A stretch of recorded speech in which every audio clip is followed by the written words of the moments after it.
Σήμερα έχουμε δύο εξαιρετικούς ομιλητές. Έχουμε, όλοι ξέρετε, τον κύριο Μαραβέλια, εδώ πέρα τον καθηγητή Οικονομικών του Πανεπιστημίου Αθηνών και πρώην Αντιπρίτανη του Πανεπιστημίου Αθηνών και τον κύριο Οικονόμου, ο οποίος είναι Κορίνθου. Θα μας μιλήσουν για την Ευρωπαϊκή Ένωση, δύο εξέχοντες προσωπικότητες στον χώρο των οικονομικών και όχι μόνο, και της πολιτικής. Να αλλάζουμε και λίγο τα θέματα, όχι μόνο ιατρικά, να έχουμε και λίγο πολιτική. Την άλλη εβδομάδα, σε 2 εβδομάδες μάλλον, θα έχουμε τη χαρά και τη μεγάλη τιμή να έχουμε τον πρώην πρόεδρο της Δημοκρατίας εδώ, τον Προκόπη τον Παυλόπουλο. Θα έχουμε μια εκδήλωση που θα είναι κοντά στην 25η Μαρτίου, γιατί 19 του μήνα θα κάνουμε την εκδήλωση, 25η Μαρτίου είναι μετά από 6 μέρες. Και θα έχουμε και χορευτικά και σκεφτόμαστε να βραβεύσουμε, ο Δήμαρχος, η ιδέα του Δημάρχου ήταν αυτή, τους 10 καλύτερους μαθητές, οι οποίοι επρότευσαν φέτος στα πανεπιστήμια. Μεταξύ αυτών είναι και η κόρη του κυρίου Χασικίδη, η οποία εισήχθη στην ιατρική σχολή ανάμεσα στους 10. Οπότε, μέσα στα πλαίσια του Πανεπιστημίου μας, η Δημοτική Αρχή, ο Δήμαρχος, θεωρεί ότι πρέπει να τιμηθούν και να βραβεύσουμε αυτούς τους πρωτεύσαντες μαθητές και νυν φοιτητές των πανεπιστημίων της Ελλάδος εδώ, αυτή τη στιγμή. Και θα αρχίσουμε, παρακαλώ, την κυρία Στυμενοπούλου να παρουσιάσει τα βιογραφικά των δύο ομιλητών και θα συνεχίσουμε ύστερα με τις διαλέξεις. Κυρίες και κύριοι, καλησπέρα σας. Σας καλωσορίζουμε και απόψε στο ΔΕΑΠ του Δήμου Κορινθίων. Απόψε το θέμα μας είναι η Ελλάδα στην Ευρωπαϊκή Ένωση, ωφέλη και κινδύνοι. Το θέμα της ενεργειακής εξάρτησης της χώρας μας είναι ένα επίμαχο ζήτημα.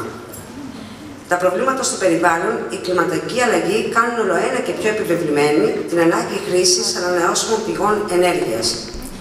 Στόχος είναι η βελτίωση της ανταγωνιστικότητας και η διασφάλιση της βιώσιμης ενεργειακής πορείας της χώρας.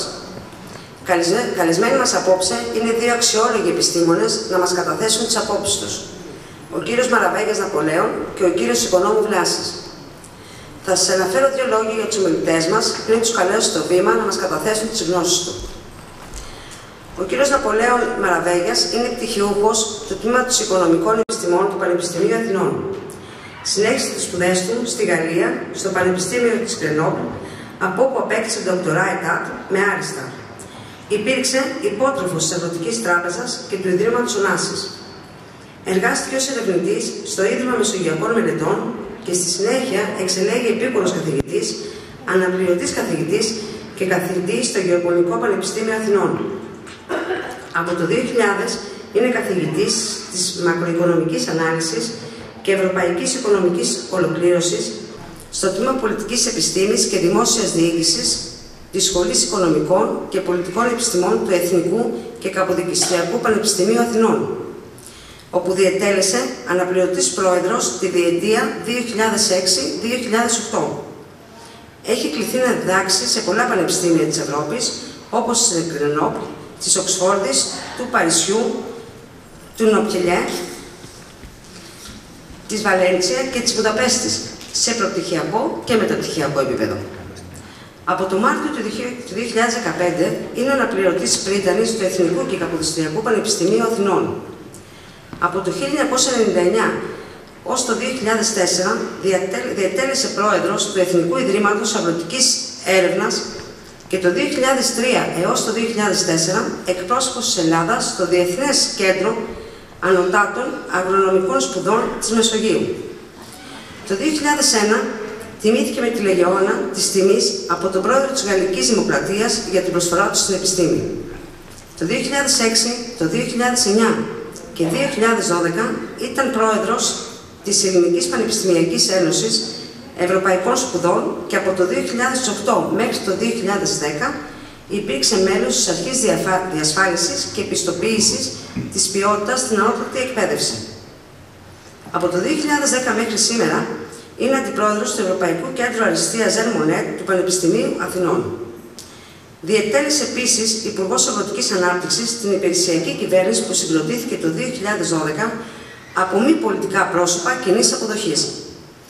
Από το 2013 είναι μέλος της Πενταμελούς Επιστημονικής Επιτροπής του Γραφείου Προϋπολογισμού του Κράτους στη Βουλή των Ελλήνων.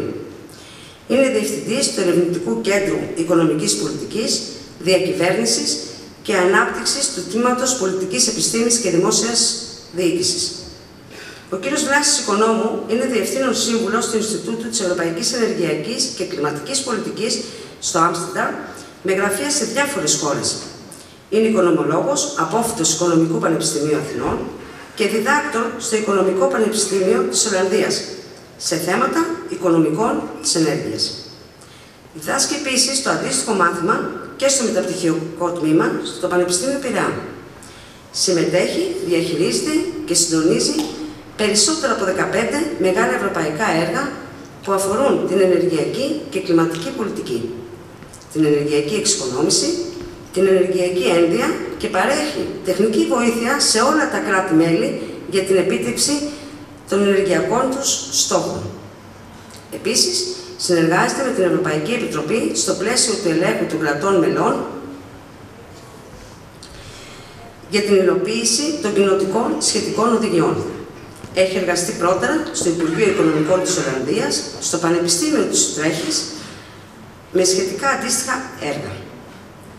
Είχε επιλεγεί σαν ειδικός απεσταλμένος της Ολλανδίας σε διάφορα προγράμματα της Διεθνούς Επιτροπής Ενέργειας, ενώ στην Ελλάδα είναι σύμβουλος και στο Σύνδεσμο Εμπορίας Πετρελοειδών Ελλάδας σε θέματα ενεργειακής εξοικονόμησης.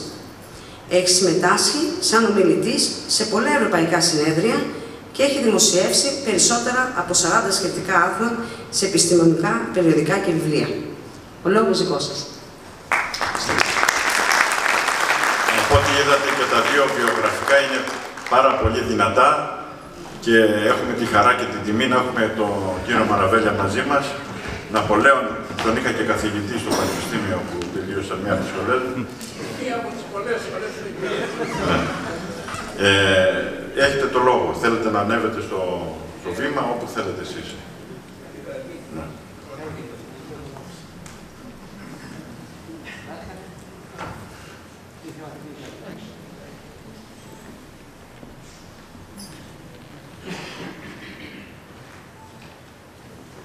Πρώτα απ' όλα να ευχαριστήσω τους οργανωτές αυτής της εκδήλωσης, αυτού του πανεπιστημίου. Είναι σημαντικό σε πόλεις να υπάρχουν τέτοιες πρωτοβουλίες, οι οποίες νομίζω ότι ανεβάζουν και το επίπεδο της εκπαίδευσης, της παιδείας των πολιτών. Και συγχαρητήρια και στο Δήμαρχο που στεγάζει και φροντίζει την εκδήλωση αυτή, και όχι μόνο αυτή, αλλά και κάθε δεύτερη Τετάρτη, νομίζω.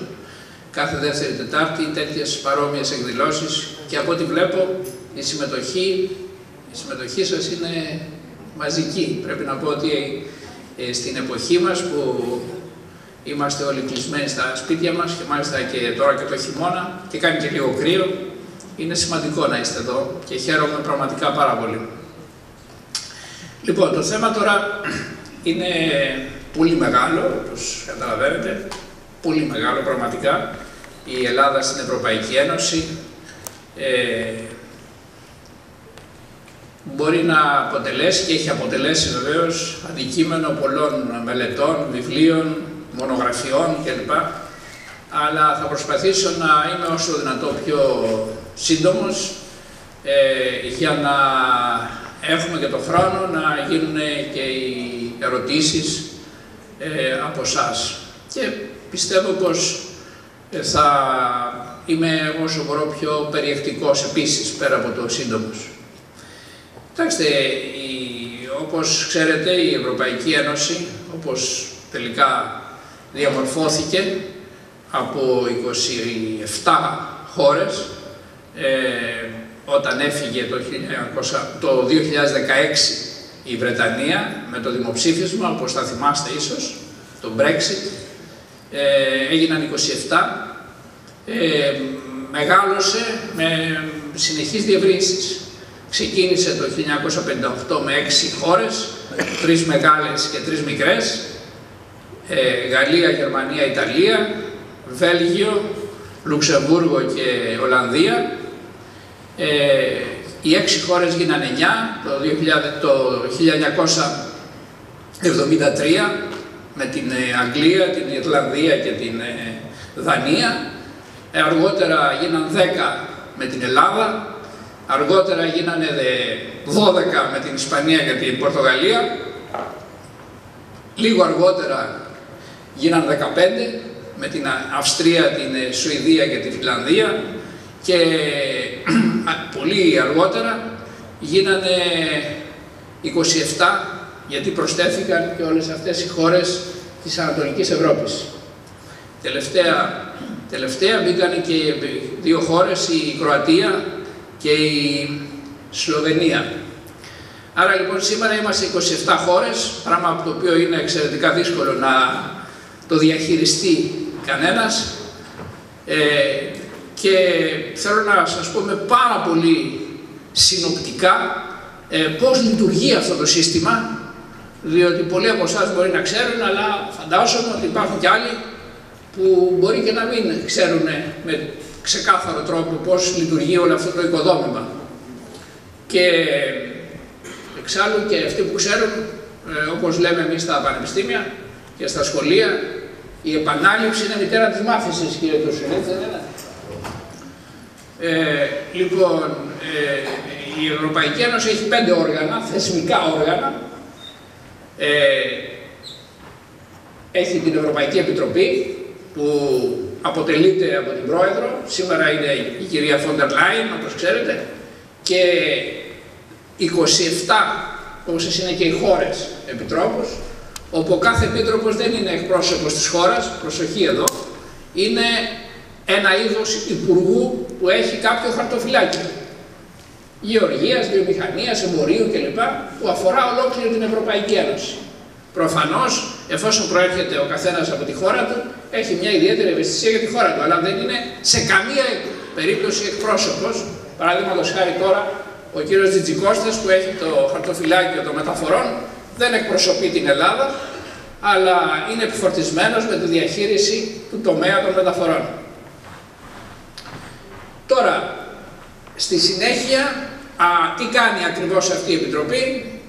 Διαχειρίζεται την καθημερινότητα της Ευρωπαϊκής Ένωσης, όπως αντιλαμβάνεστε, όπως ακριβώς, έτσι, σχεδόν όπως κάνει μια οποιαδήποτε κυβέρνηση στο εθνικό επίπεδο. Αυτή είναι η Ευρωπαϊκή Επιτροπή. Ένα είδος δηλαδή, και το Κολέγιο των Επιτρόπων, όπως λέμε, είναι η κυβέρνηση. Επίσης υπάρχει και διάκριση των εξουσιών σε ευρωπαϊκό επίπεδο. Η κυβέρνηση λοιπόν είναι το εκτελεστικό όργανο, δηλαδή η Ευρωπαϊκή Επιτροπή, όπου προετοιμάζει και τους νόμους. Οι νόμοι τι είναι? Είναι οι κανονισμοί και οι οδηγίες, όπως θα ξέρετε, θα έχετε ακούσει. Κανονισμοί και οδηγίες. Μικρή διαφορά έχουν μεταξύ τους, δεν χρειάζεται να μείνουμε σε αυτό. Οι κανονισμοί και οδηγίες. Οι κανονισμοί και οδηγίες για να εγκριθούν, προσοχή τώρα εδώ, πρέπει να περάσουν από το Συμβούλιο των Υπουργών, που είναι το δεύτερο όργανο της Ευρωπαϊκής Ένωσης, και το Ευρωπαϊκό Κοινοβούλιο, και να υπάρξει μία συναπόφαση. Έτσι. Αν δηλαδή το Συμβούλιο των Υπουργών, το οποίο τι είναι για κάθε θέμα ένας υπουργός από κάθε χώρα. Εδώ πραγματικά είναι διακυβερνητικό εντελώς. Κάθε υπουργός εκπροσωπεί τα συμφέροντα της χώρας του. Ο υπουργός, παραδείγματος χάρη, εθνικής οικονομίας της Ελλάδας, της Γαλλίας, της Γερμανίας κλπ. Έτσι. Είναι καθαρά διακυβερνητικό όργανο. Πρέπει λοιπόν να γίνει δεκτό από το Συμβούλιο των Υπουργών και να γίνει δεκτό και από το Ευρωπαϊκό Κοινοβούλιο, το οποίο, όπως ξέρετε, εκλέγεται κάθε 5 χρόνια με καθολική ψηφοφορία σε όλες τις χώρες μέλη, και είναι 720 νομίζω άτομα, τα οποία συνεδριάζουν είτε στις Βρυξέλλες είτε στο Στρασβούργο, ανάλογα με την περίπτωση. Οι ευρωβουλευτές από την Ελλάδα έχουμε 21 ευρωβουλευτές, και δεν υπάρχει μια εντελώς αναλογική σχέση μεταξύ πληθυσμού και χώρας, διότι οι μικρότερες χώρες υπερεκπροσωπούνται κατά κάποιο τρόπο και οι μεγαλύτερες υποεκπροσωπούνται. Παραδείγματος χάρη η Γερμανία θα έπρεπε να έχει 120 ευρωβουλευτές, ενώ έχει μόνο 90. Έτσι. Και αυτό γίνεται για προφανείς λόγους, για να έχουν φωνή και οι μικρότερες χώρες. Η Κύπρος θα έπρεπε να έχει 2-3 ευρωβουλευτές, ενώ τώρα έχει νομίζω καμιά 6-7. Σημαντικό αυτό. Πρέπει λοιπόν και το Ευρωπαϊκό Κοινοβούλιο να εγκρίνει τον όποιο κανονισμό ή οδηγία έχει έρθει από την Ευρωπαϊκή Επιτροπή. Μόνο η Ευρωπαϊκή Επιτροπή, μόνο η κυβέρνηση δηλαδή φτιάχνει, ετοιμάζει τους κανονισμούς και τις οδηγίες, δηλαδή τους νόμους στην πραγματικότητα, οι οποίοι ισχύουν για όλη την Ευρωπαϊκή Ένωση. Ωραία. Ωραία. Λοιπόν, άρα λοιπόν έχουμε το Ευρωπαϊκό Κοινοβούλιο, την Ευρωπαϊκή Επιτροπή και το Συμβούλιο των Υπουργών. Και έχουμε και ένα τέταρτο όργανο, το οποίο είναι το Ευρωπαϊκό Συμβούλιο, που είναι η σύνοδος των κορυφής, όπως λέμε, των αρχηγών κρατών και κυβερνήσεων. Έτσι. Αύριο, παραδείγματος χάρη, θα έχετε ακούσει από τις τηλεοράσεις, θα υπάρχει μια έκτακτη σύνοδος του Ευρωπαϊκού Συμβουλίου. Θα πάνε εκεί δηλαδή οι πρόεδροι, όσοι είναι εκτελεστικοί πρόεδροι, στη Γαλλία και σε άλλες χώρες που είναι εκτελεστικός ο πρόεδρος, ή οι πρωθυπουργοί, οι αρχηγοί των κυβερνήσεων δηλαδή, που είναι εκτελεστικοί, όπως είναι στην Ελλάδα, στην Ιταλία, στην Ισπανία, στην Γερμανία κλπ. Ωραία. Λοιπόν, αυτό το Συμβούλιο. Εκεί λαμβάνονται οι πολύ μεγάλες αποφάσεις. Εκεί επίσης λαμβάνεται και η απόφαση για το ποιος θα είναι πρόεδρος της Ευρωπαϊκής Επιτροπής. Δηλαδή η κυρία Φόντερ Λάιεν αποφασίστηκε από το Συμβούλιο, το Ευρωπαϊκό Συμβούλιο την προηγούμενη φορά, αλλά και τούτη τη φορά. Και όμως, προσέξτε, η συνθήκη της Λισαβόνας έχει βάλει μια, θα λέγε κανένας, προαιρετική ρήτρα. Τι σημαίνει αυτό? Σημαίνει ότι πρέπει να πάρουν υπόψη τους οι αρχηγοί κρατών και κυβερνήσεων στο Ευρωπαϊκό Συμβούλιο, να πάρουν υπόψη τους τον εκπρόσωπο ή την εκπρόσωπο του πλειοψηφούντος κόμματος στο Ευρωπαϊκό Κοινοβούλιο. Έτσι. Διότι, όπως ξέρετε, θα το έχετε ακούσει, στο Ευρωπαϊκό Κοινοβούλιο συντάσσονται κατά ομάδες, ιδεολογικές ομάδες. Είναι το Ευρωπαϊκό Λαϊκό Κόμμα, το Ευρωπαϊκό Σοσιαλιστικό Κόμμα, έτσι, το Κόμμα των Πρασίνων, η Ευρωπαϊκή Αριστερά κλπ. Έτσι, η Ευρωπαϊκή Δεξιά, οι Patriots, τα τελευταίο καιρό. Λοιπόν, και πρέπει η Ευρωπαϊκή Επιτροπή να ψηφιστεί από την πλειοψηφία του Ευρωπαϊκού Κοινοβουλίου, την οποία δεν την έχει, την απόλυτη πλειοψηφία δεν την έχει το Ευρωπαϊκό Λαϊκό Κόμμα, όπως θα έχετε ακούσει. Γι' αυτό και συνεργάζονται, προκειμένου να υπάρξει κάποια επιτροπή, συνεργάζονται βεβαίως με το Σοσιαλιστικό Κόμμα, το Κόμμα των Πρασίνων κτλ. Ωραία. Λοιπόν, πρέπει να σας πω δύο στοιχεία, τα οποία έχουν σημασία. Ποια είναι τα δύο στοιχεία? Ότι και το Συμβούλιο των Υπουργών είναι πολύχρωμο. Τι εννοώ πολύχρωμο? Δηλαδή, οι υπουργοί, όπως ξέρετε, προέρχονται από κυβερνήσεις οι οποίες άλλοτε είναι κεντροδεξιές, άλλοτε κεντροαριστερές, άλλοτε αριστερές, άλλοτε δεξιές, από διάφορες χώρες, έτσι. Δεν είναι όλες οι χώρες, δεν έχουν οι κυβερνήσεις το ίδιο ιδεολογικό πρόσημο, όπως καταλαβαίνετε. Άρα λοιπόν είναι πολύχρωμο το Συμβούλιο των Υπουργών. Επίσης, η Ευρωπαϊκή Επιτροπή, έτσι, είναι επίσης πολύχρωμη, διότι πώς προκύπτουν οι επίτροποι? Προκύπτουν από συμφωνία μεταξύ του Προέδρου ή της Προέδρου της Ευρωπαϊκής Επιτροπής και της κυβέρνησης που κυβερνά τη συγκεκριμένη περίοδο. Άρα λοιπόν, επειδή οι κυβερνήσεις στις διάφορες χώρες είναι σε διαφορετικά ιδεολογικά μήκη και πλάτη, έτσι δεν είναι? Άρα λοιπόν και οι επίτροποι έχουν διαφορετικές ιδεολογικές αφετηρίες. Δηλαδή και η Ευρωπαϊκή Επιτροπή και το Συμβούλιο των Υπουργών απαρτίζονται από ανθρώπους διαφορετικών ιδεολογικών κατευθύνσεων. Αυτό τι σημαίνει? Σημαίνει ότι οι αποφάσεις που λαμβάνονται, προσέξτε, οι αποφάσεις που λαμβάνονται με τη μορφή των κανονισμών ή των οδηγιών δεν είναι ποτέ ούτε πολύ αριστερές, ούτε πολύ δεξιές. Έτσι. Είναι κάπου εκεί, έτσι, στο κέντρο, θα λέγε κανένας. Καλό αυτό. Καλό από μια πλευρά. Κακό από άλλη πλευρά, διότι η δημοκρατία είναι σύνθεση απόψεων από τη μια πλευρά, αλλά και αντιπαράθεση. Έτσι. Αυτό είναι μια μεγάλη συζήτηση, την οποία δεν είναι η στιγμή για να την κάνουμε φυσικά. Τώρα λοιπόν, αφού ξέρουμε τώρα ποια είναι τα όργανα, ξέρουμε πώς λαμβάνονται οι αποφάσεις, δηλαδή η Ευρωπαϊκή Επιτροπή προτείνει τους κανονισμούς, που τους προτείνει στο Συμβούλιο των Υπουργών και στο Ευρωπαϊκό Κοινοβούλιο. Αν περάσουν, αλλά μαζί πρέπει να υπάρχει συναπόφαση, το ξαναλέω. Έτσι. Αν περάσουν, γίνονται νόμοι κάθε κράτους. Έτσι. Κάθε κράτους μέλους γίνονται νόμοι.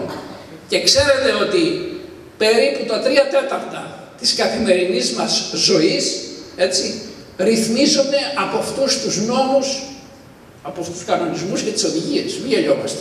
Δηλαδή η ζωή μας σε μεγάλο βαθμό εξαρτάται από τι αποφασίζεται σε ευρωπαϊκό επίπεδο. Και όπως σας είπα, δεν είναι ούτε πολύ δεξιό, ούτε πολύ αριστερό. Έτσι. Αυτό είναι, σας είπα και πάλι, μπορεί να είναι πλεονέκτημα, μπορεί και μειονέκτημα. Μειονέκτημα γιατί? Γιατί ο πολύς κόσμος δεν ταυτίζεται με τις αποφάσεις αυτές. Γιατί? Και γι' αυτό βλέπετε ότι στις ευρωεκλογές συστηματικά η συμμετοχή του ευρωπαϊκού λαού, τέλος πάντων των Ευρωπαίων πολιτών, είναι χαμηλή. Δεν είναι δηλαδή όπως σε εθνικό επίπεδο, όπου ψηφίζουμε Νέα Δημοκρατία και περιμένουμε ότι οι αποφάσεις θα είναι λίγο πολύ κεντροδεξιές, ή ψηφίζουμε, ξέρω εγώ, Σοσιαλιστικό Κόμμα και θα είναι οι αποφάσεις λίγο πολύ κεντροαριστερές. Εδώ στην Ευρωπαϊκή Ένωση ψηφίζουμε έτσι, ψηφίζουμε αλλιώς, κάπου στο κέντρο θα είναι οι αποφάσεις. Καταλαβαίνετε, έχει ενδιαφέρον αυτό, πολύ μεγάλο ενδιαφέρον. Σας είπα, μπορεί να είναι και θετικό, μπορεί και όμως πολλές φορές μπορεί να είναι και αρνητικό.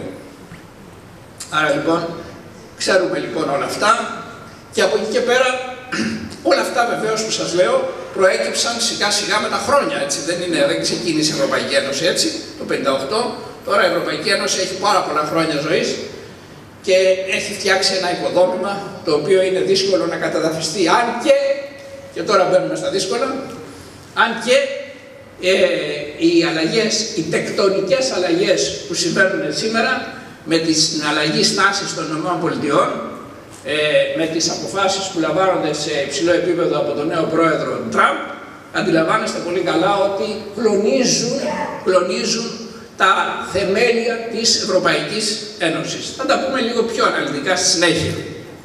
Τώρα, στην πορεία η Ελλάδα μπήκε το 1981, έτσι. Συμμετείχε βεβαίως και συμμετέχει από τότε και στο επίπεδο του Ευρωπαϊκού Κοινοβουλίου και στο επίπεδο της Ευρωπαϊκής Επιτροπής και στο επίπεδο του Συμβουλίου Υπουργών και στο επίπεδο φυσικά του Ευρωπαϊκού Συμβουλίου. Έτσι. Είναι μία από τις χώρες αυτές. Θα μου απαντήσετε, πώς λαμβάνονται οι αποφάσεις? Που πολλές φορές οι περισσότερες αποφάσεις λαμβάνονται με πλειοψηφία. Προσέξτε τώρα, αυτό είναι ένα έξυπνο σύστημα που έχει εφαρμοστεί. Ποιο είναι το σύστημα? Πρέπει να υπάρχει πλειοψηφία, προσέξτε, πλειοψηφία των χωρών για να ληφθεί απόφαση και πλειοψηφία των ψήφων. Τι σημαίνει αυτό δηλαδή? Δεν φτάνει δηλαδή η πλειοψηφία των ψήφων εννοώ αναλογικά με τον πληθυσμό. Δηλαδή γιατί γίνεται αυτό? Για να μην μπορούν οι μεγάλες χώρες λόγω του πληθυσμιακού τους μεγέθους, έτσι, που έχουν τους περισσότερους ευρωβουλευτές, να πάρουν απόφαση αν δεν συμφωνήσουν και η πλειοψηφία των χωρών μία-μία δηλαδή. Έτσι ώστε, επειδή οι μικρότερες χώρες είναι πολλές, έτσι, και οι μεσαίες και οι μικρότερες χώρες είναι πολλές, αυτό είναι ένα ωραίο σύστημα. Οι αποφάσεις λαμβάνονται λοιπόν όταν έχουμε πλειοψηφία και των ψήφων αλλά και των κρατών, που είναι ένα ενδιαφέρον. Θα μου απαντήσετε τώρα, οι μικρότερες χώρες έχουν φωνή όπως η Ελλάδα? Θα σας απαντήσω. Θα απαντήσω και από τη δική μου την εμπειρία. Εγώ, όπως είδατε στο βιογραφικό, για ένα μικρό διάστημα, 2 μήνες περίπου, 2,5, ήμουνα Υπουργός Αγροτικής Ανάπτυξης. Έτυχε να συμμετέχω σε 2 Συμβούλια Υπουργών. Διότι στο Συμβούλιο Υπουργών θα ήμουν, αφού δεν σας είπα ότι το Συμβούλιο Υπουργών είναι κάθε υπουργός από κάθε χώρα για κάθε θέμα. Εγώ ήμουν από την Αγροτική Ανάπτυξη, από τη Γεωργία. Λοιπόν, πήγα εκεί και κατάλαβα όσα δεν είχα καταλάβει, πρέπει να σας πω, τόσα χρόνια που ασχολούμαι με τα ευρωπαϊκά θέματα. Διότι άλλο να τα λες θεωρητικά και άλλο να τα ζεις. Έτσι. Έζησα λοιπόν πώς λαμβάνονται αποφάσεις και πώς γίνονται όλα αυτά τα πράγματα και κατάλαβα πολύ καλά ότι όσες χώρες, ακόμα και πιο μικρές, έχουν επεξεργασμένες θέσεις και επιχειρήματα σοβαρά, έτσι, επειδή είναι ένας, προσέξτε, έχει σημασία αυτό το ένας, δεν είναι δηλαδή, δεν είναι η Γερμανία επειδή είναι μεγάλη, έχει 2 υπουργούς ενώ αγροτικής ανάπτυξης ή 3, επειδή είναι μεγάλη, όχι, ένας είναι και η Κύπρος έναν έχει και η Μάλτα που είναι ακόμα πιο μικρή έναν έχει. Καταλάβατε, όποιος είναι λοιπόν οι θέσεις του είναι επεξεργασμένες και τεκμηριωμένες και μπορεί να τις εκφράσει με τέτοιο τρόπο, πολλές φορές οι θέσεις, όσο και να μας φαίνεται παράξενο, πολλές φορές οι θέσεις περνάνε, έτσι. Μπορεί να μην περνάνε πλήρως, αλλά περνάνε σε μεγάλο βαθμό. Άρα λοιπόν, όσο περισσότερο μια χώρα, μικρή έστω, ετοιμάζει, προτού πάει σε αυτά τα συμβούλια, ετοιμάζει τις θέσεις της, τόσο το καλύτερο για αυτήν. Έτσι. Δεν λέω βεβαίως ότι στα πολύ μεγάλα θέματα δεν επηρεάζεται η Ευρωπαϊκή Ένωση στις αποφάσεις από το Συμβούλιο, από το Ευρωπαϊκό Συμβούλιο, από τις μεγαλύτερες χώρες. Και ποιες είναι οι μεγαλύτερες χώρες, το ξέρουμε. Ποιοι είναι οι στυλοβάτες της Ευρωπαϊκής Ένωσης, είναι η Γαλλία και η Γερμανία, οι οποίες βεβαίως τον τελευταίο καιρό δεν πάνε και πολύ καλά. Η αλήθεια είναι αυτή. Το ξέρουμε αυτό επίσης. Ωστόσο όμως παραμένουν οι ατμομηχανές της Ευρώπης. Κυρίως η Γερμανία εκπροσωπεί τις βορειότερες χώρες και η Γαλλία τις νοτιότερες χώρες. Έχει γίνει ένα είδος κατανομής, θα μπορούσε κανένας να πει, μεταξύ του Βορρά και του Νότου. Οι δε ανατολικές χώρες έχουν μια άποψη λίγο περίεργη σε πάρα πολλά ζητήματα. Μερικές είναι πιο φιλορωσικές, μερικές είναι υπερβολικά, εννοώ την Ουγγαρία και την Σλοβακία, και μερικές άλλες είναι πολύ αμερικανικές, όπως είναι κυρίως οι βαλτικές χώρες, Πολωνία κλπ. Ανατολικές χώρες αυτές. Δεν έχουν δηλαδή ενσωματώσει πλήρως αυτό που λέμε ευρωπαϊκή ταυτότητα. Έτσι. Τώρα, όπως σας έλεγα λοιπόν πριν, η Ελλάδα μπήκε στην Ευρωπαϊκή Ένωση το 1981.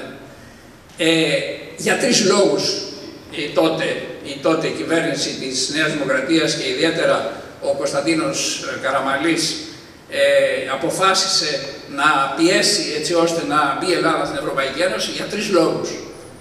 Ο πρώτος λόγος ήταν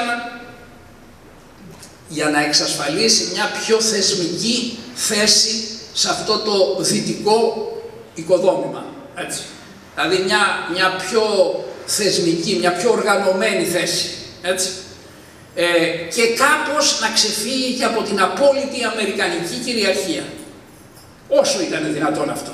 Γιατί και η Ευρώπη προφανώς ακόμα και τώρα βρίσκεται υπό αμερικανική επιρροή, δεν υπάρχει αμφιβολία. Αλλά αυτό ήταν μέσα στο μυαλό του, ότι κάποια στιγμή η Ευρώπη μπορεί, πέρασαν πάρα πολύ καιρός, τώρα θα δούμε, θα πω 2 λόγια για αυτό το θέμα, που προσπαθεί η Ευρώπη να ξανασταθεί στα πόδια της και να αποκτήσει αμυντική πολιτική και άμυνα, διότι χωρίς άμυνα, όπως αντιλαμβάνεστε, στην εποχή της ισχύως δεν μπορεί να κάνει πολλά πράγματα. Λέω λοιπόν, ο πρώτος λόγος είναι αυτός, ο γεωπολιτικός θα μπορούσε κανένας να πει. Έτσι. Ο δεύτερος λόγος ήταν να μπορέσει η Ελλάδα να βρει διέξοδο, έτσι, για το εμπόριό της και για τα αγροτικά της προϊόντα. Μεγάλο θέμα αυτό, έτσι. Την εποχή εκείνη ιδίως, όπου η γεωργία έπαιζε τον κρίσιμο ρόλο στην ελληνική οικονομία. Και ο τρίτος λόγος, Και ο τρίτος λόγος, και ο πρώτος συνδέεται βεβαίως και με τη γειτονιά μας, με την Τουρκία κτλ. Γιατί θεωρούσε ότι από τη στιγμή που η Τουρκία δεν θα έμπαινε ούτε και πρόκειται να μπει ποτέ στην Ευρωπαϊκή Ένωση, ενώ αντίθετα είναι στο ΝΑΤΟ, αυτό θα της εξασφάλιζε κατά κάποιο τρόπο μια κάπως πιο προνομιακή θέση σε ένα γεωπολιτικό επίπεδο. Και ο τρίτος λόγος ήταν ο πακτολός των χρημάτων που επρόκειτο να έρθουν στην Ελλάδα. Και αυτό είναι αλήθεια.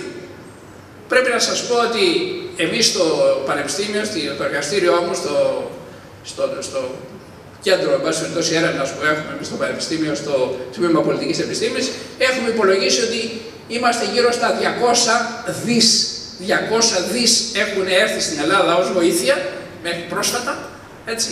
200 δις και στα αγροτικά, κυρίως στα αγροτικά, και από ένα σημείο και μετά στα θέματα της περιφερειακής πολιτικής, δηλαδή στις υποδομές στην πραγματικότητα.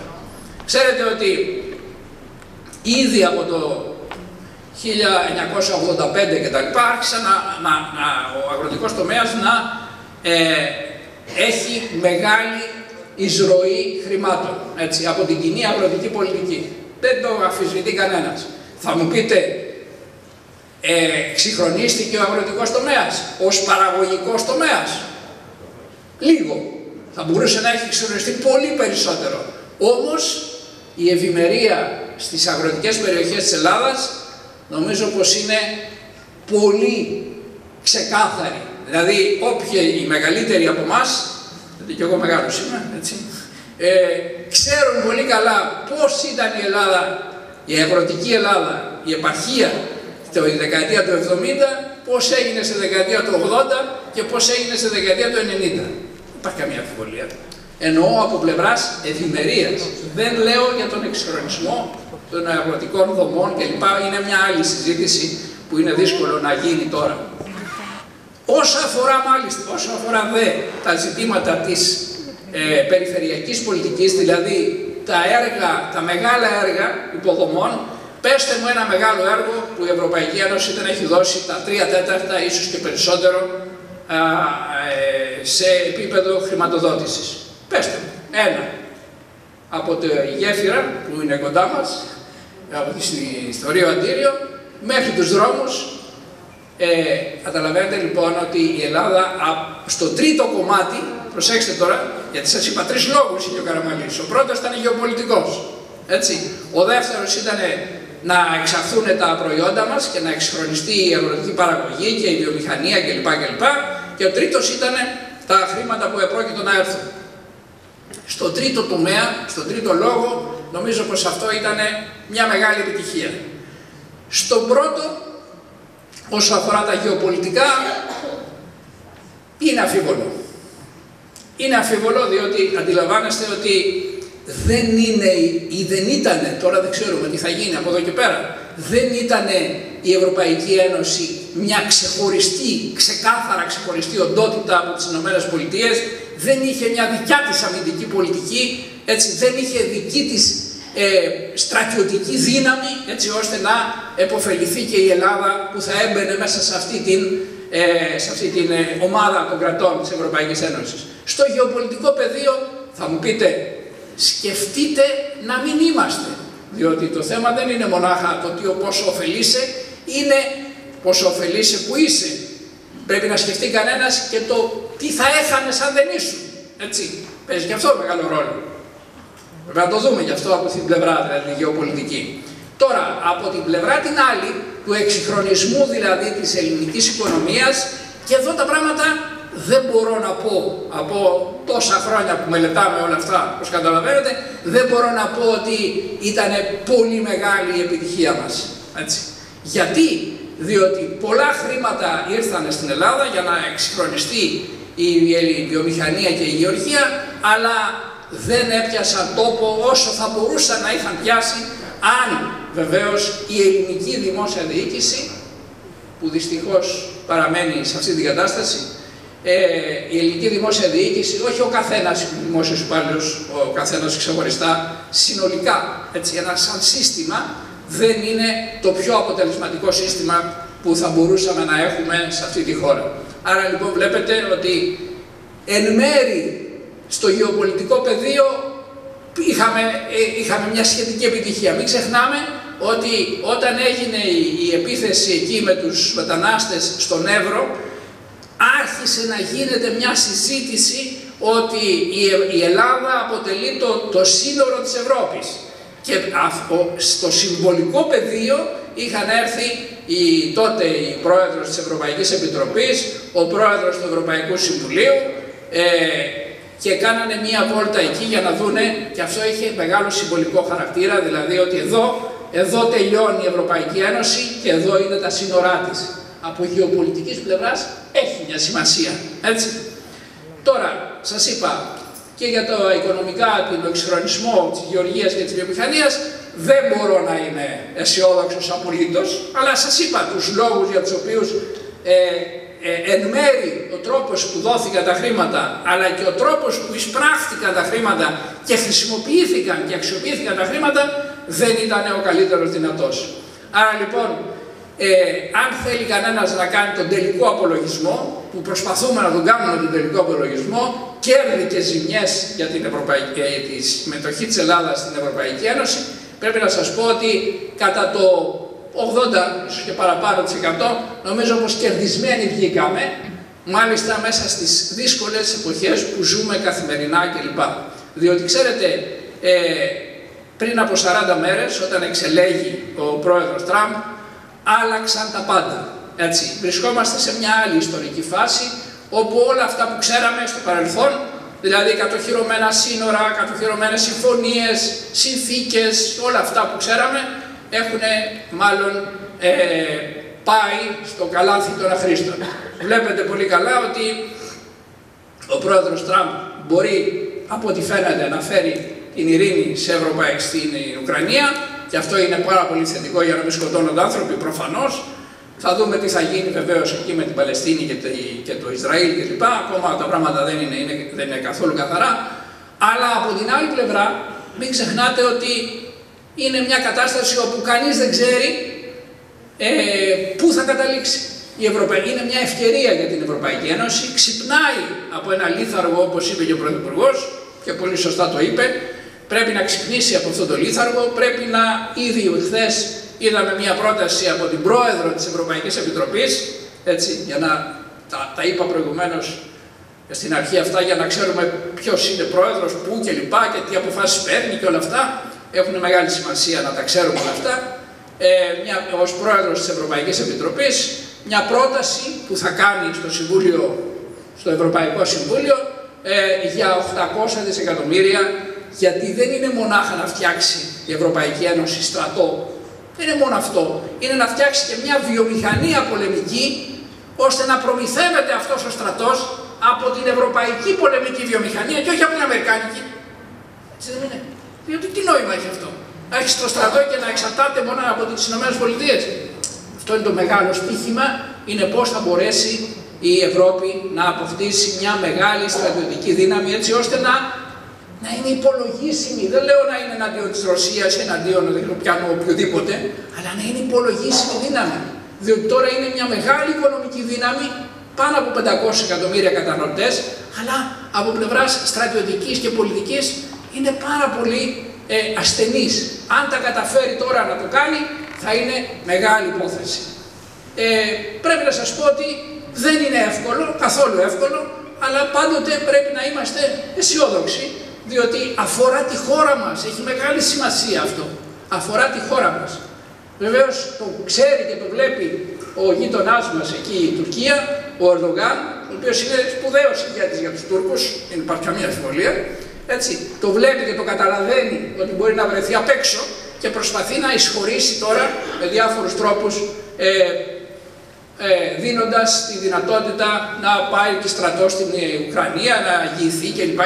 Δηλαδή προσπαθεί να εισχωρήσει μέσα σε αυτή την γεωπολιτική αναστάτωση που παρατηρούμε τον τελευταίο καιρό. Λοιπόν, νομίζω ότι εδώ κάπου τελειώνουμε. Μίλησα πολλή ώρα. Όχι, εντάξει. Δύο μόνο ερωτήσεις προτού να πάμε στον επόμενο μιλητή που είναι πολύ σημαντικές. Το 2001 μπήκαμε στο κοινό ευρωπαϊκό νόμισμα επί Πρωθυπουργείας Σιμίτη. Ναι. Μεγάλη επιτυχία αυτή. Αυτή η επιτυχία που φύγαμε από τη δραχμή και πήγαμε στο ευρώ ήταν και θετική, θεωρώ, αλλά και αρνητική. Διότι λένε πολλοί ότι εμείς πετάγαμε καλύτερα με τη δραχμή. Ξοδεύαμε περισσότερα, χτίσαμε σπίτια, κάναμε περιουσίες. Τώρα αυτή τη στιγμή με το ευρώ φτάσαμε να είμαστε στη φτώχεια, στη μιζέρια, στην ακρίβεια. Ναι. Ισχύει κάτι τέτοιο? Ναι, κοιτάξτε, όπως ξέρετε, κάθε διαπίστωση, έτσι, κάθε πραγματικότητα έχει δύο πλευρές. Τουλάχιστον δύο πλευρές. Νομίζω συμφωνούμε όλοι σε αυτό.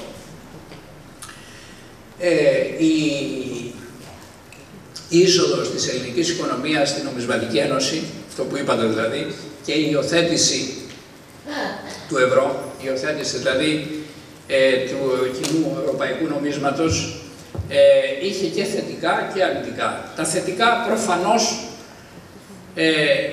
ποια ήταν? Τα πολύ σοβαρά θετικά ήταν ότι από τη μια στιγμή στην άλλη, και μάλιστα και πριν ακόμα, έπεσε ο πληθωρισμός στην Ελλάδα και τα επιτόκια γίνανε πάρα πολύ χαμηλά. Δηλαδή στη δεκαετία του 2000 τα επιτόκια από εκεί που ήταν 16-20%, τα θυμούνται οι πιο παλιοί, έτσι, έπεσαν και έγιναν 4-5-3 μερικές φορές. Εκεί λοιπόν ήταν το μεγάλο στοίχημα.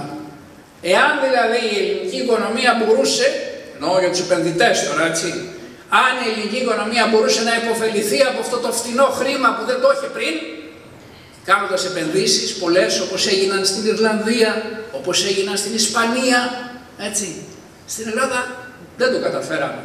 Αντί αυτού τι κάναμε, δεν λέω το κάναμε ο λαός από μόνος του, σπρωγμένος και από το πολιτικό μας σύστημα, και δεν λέω το ανάθεμα σε καμία κυβέρνηση, λίγο πολύ τα ίδια κάναν όλες, έτσι, για να πάρουν ψήφους. Τι κάνανε? Σπρώχναμε τον κόσμο, έτσι, στο να δανειστεί υπέρογκα. Τα θυμόσαστε τώρα, με τις κάρτες, με αυτά, με τα δάνεια, τα διακοποδάνεια, πράγμα. Λοιπόν, εκεί ξέφυγε όλο αυτό το πράγμα στην κατανάλωση. Αντί δηλαδή με τα χαμηλά επιτόκια, κύριε καθηγητά μου, συνάδελφε, αγαπητέ, αντί να πάμε στις επενδύσεις με τα χαμηλά επιτόκια, που ήταν μια μεγάλη ευκαιρία, αντί να πάμε στις επενδύσεις, πήγαμε στην κατανάλωση. Αυτό μας οδήγησε σε αυτή την κατάσταση. Φτάσαμε το 9, το 2009 εννοώ, το 2010, ξέσπασε η παγκόσμια οικονομική κρίση, δεν μπορέσαμε να αντέξουμε, διότι είχαμε τεράστια ελλείμματα, λόγω της κατανάλωσης και μόνο, έτσι, είχαμε τεράστια ελλείμματα και δεν ισχύει αυτό, ισχύει εν μέρει. Και αυτό που είπε ο αείμνηστος Μπάγκαλος, ότι μαζί τα φάγαμε, βεβαίως μαζί τα φάγαμε, αλλά κάποιος έφαγε χαβιάρι και κάποιος έφαγε ελιές, καλαμόνο, έτσι. Υπάρχει καμία αμφιβολία γι' αυτό. Άρα λοιπόν, ότι κάπως, με κάποιο τρόπο συμμετείχαμε σε αυτό το ωραίο πάρτι, υπάρχει καμία αμφιβολία. Με κάποιο τρόπο, άλλοι πολύ περισσότερο, άλλοι πολύ λιγότερο, άλλοι καθόλου ενδεχομένως. Λοιπόν, αυτό θέλω να σας πω, ότι αυτή ήταν η μεγάλη καταστροφή της ελληνικής οικονομίας. Δεν οφείλεται λοιπόν στο κοινό νόμισμα. Θα μου πείτε, μα άμα δεν είχαμε χαμηλά επιτόκια μπορεί και να μην γινόταν όλα αυτά. Θα μου απαντήσετε, αγαπητέ μου. Έτσι. Έλα όμως που ήταν μια ευκαιρία τα χαμηλά επιτόκια να πάμε παραπέρα. Ήταν μια ευκαιρία την οποία δεν εκμεταλλευτήκαμε. Όπως σε μεγάλο βαθμό δεν εκμεταλλευτήκαμε και αυτά τα 200 δισεκατομμύρια που ήρθαν στην Ελλάδα, που θα μπορούσαν να είχαμε γίνει Ελντοράντο εδώ πέρα και να είχαμε γίνει Ελβετία. Δυστυχώς και η δημόσια διοίκηση και το πολιτικό μας σύστημα δεν είναι στο ύψος των περιστάσεων, κατά τη γνώμη μου. Θα μου πεις, ρε φίλε Μαραβέγια, δεν εσύ αποτελείς και εσύ ένα μέρος, έτσι, ενός συστήματος ολόκληρου? Προφανώς και εγώ αποτελώ. Δεν αποτελώ εξαίρεση, αλλά μέσα σε ένα πλήθος συνολικό νομίζω πως θα μπορούσαμε να πάμε καλύτερα. Και για τον εαυτό μου. Και τον εαυτό μου ψέγω. Δεν βγάζω τον εαυτό μου απ' έξω. Έτσι. Θέλω να πω δηλαδή ότι παρασυρθήκαμε ακριβώς, γιατί και εγώ παρασύρθηκα με πιστωτικές, ακόμα πληρώνω πιστωτικές κάρτες, πρέπει να σας πω. Ειλικρινά σας λέω. Και το άλλο, κύριε καθηγητά, είναι στην οικονομική κρίση που βιώσαμε από το 9 και εντεύθε, δεν μας στήριξε η Ευρωπαϊκή Ένωση ως όφιλε, σαν μέλος, σαν καλή εταίρος, αλλά μας έστειλε στη δουλειά του Δούνου του. Έτσι, στο καθαρτήριο. Το καθαρτήριο. Σωστό.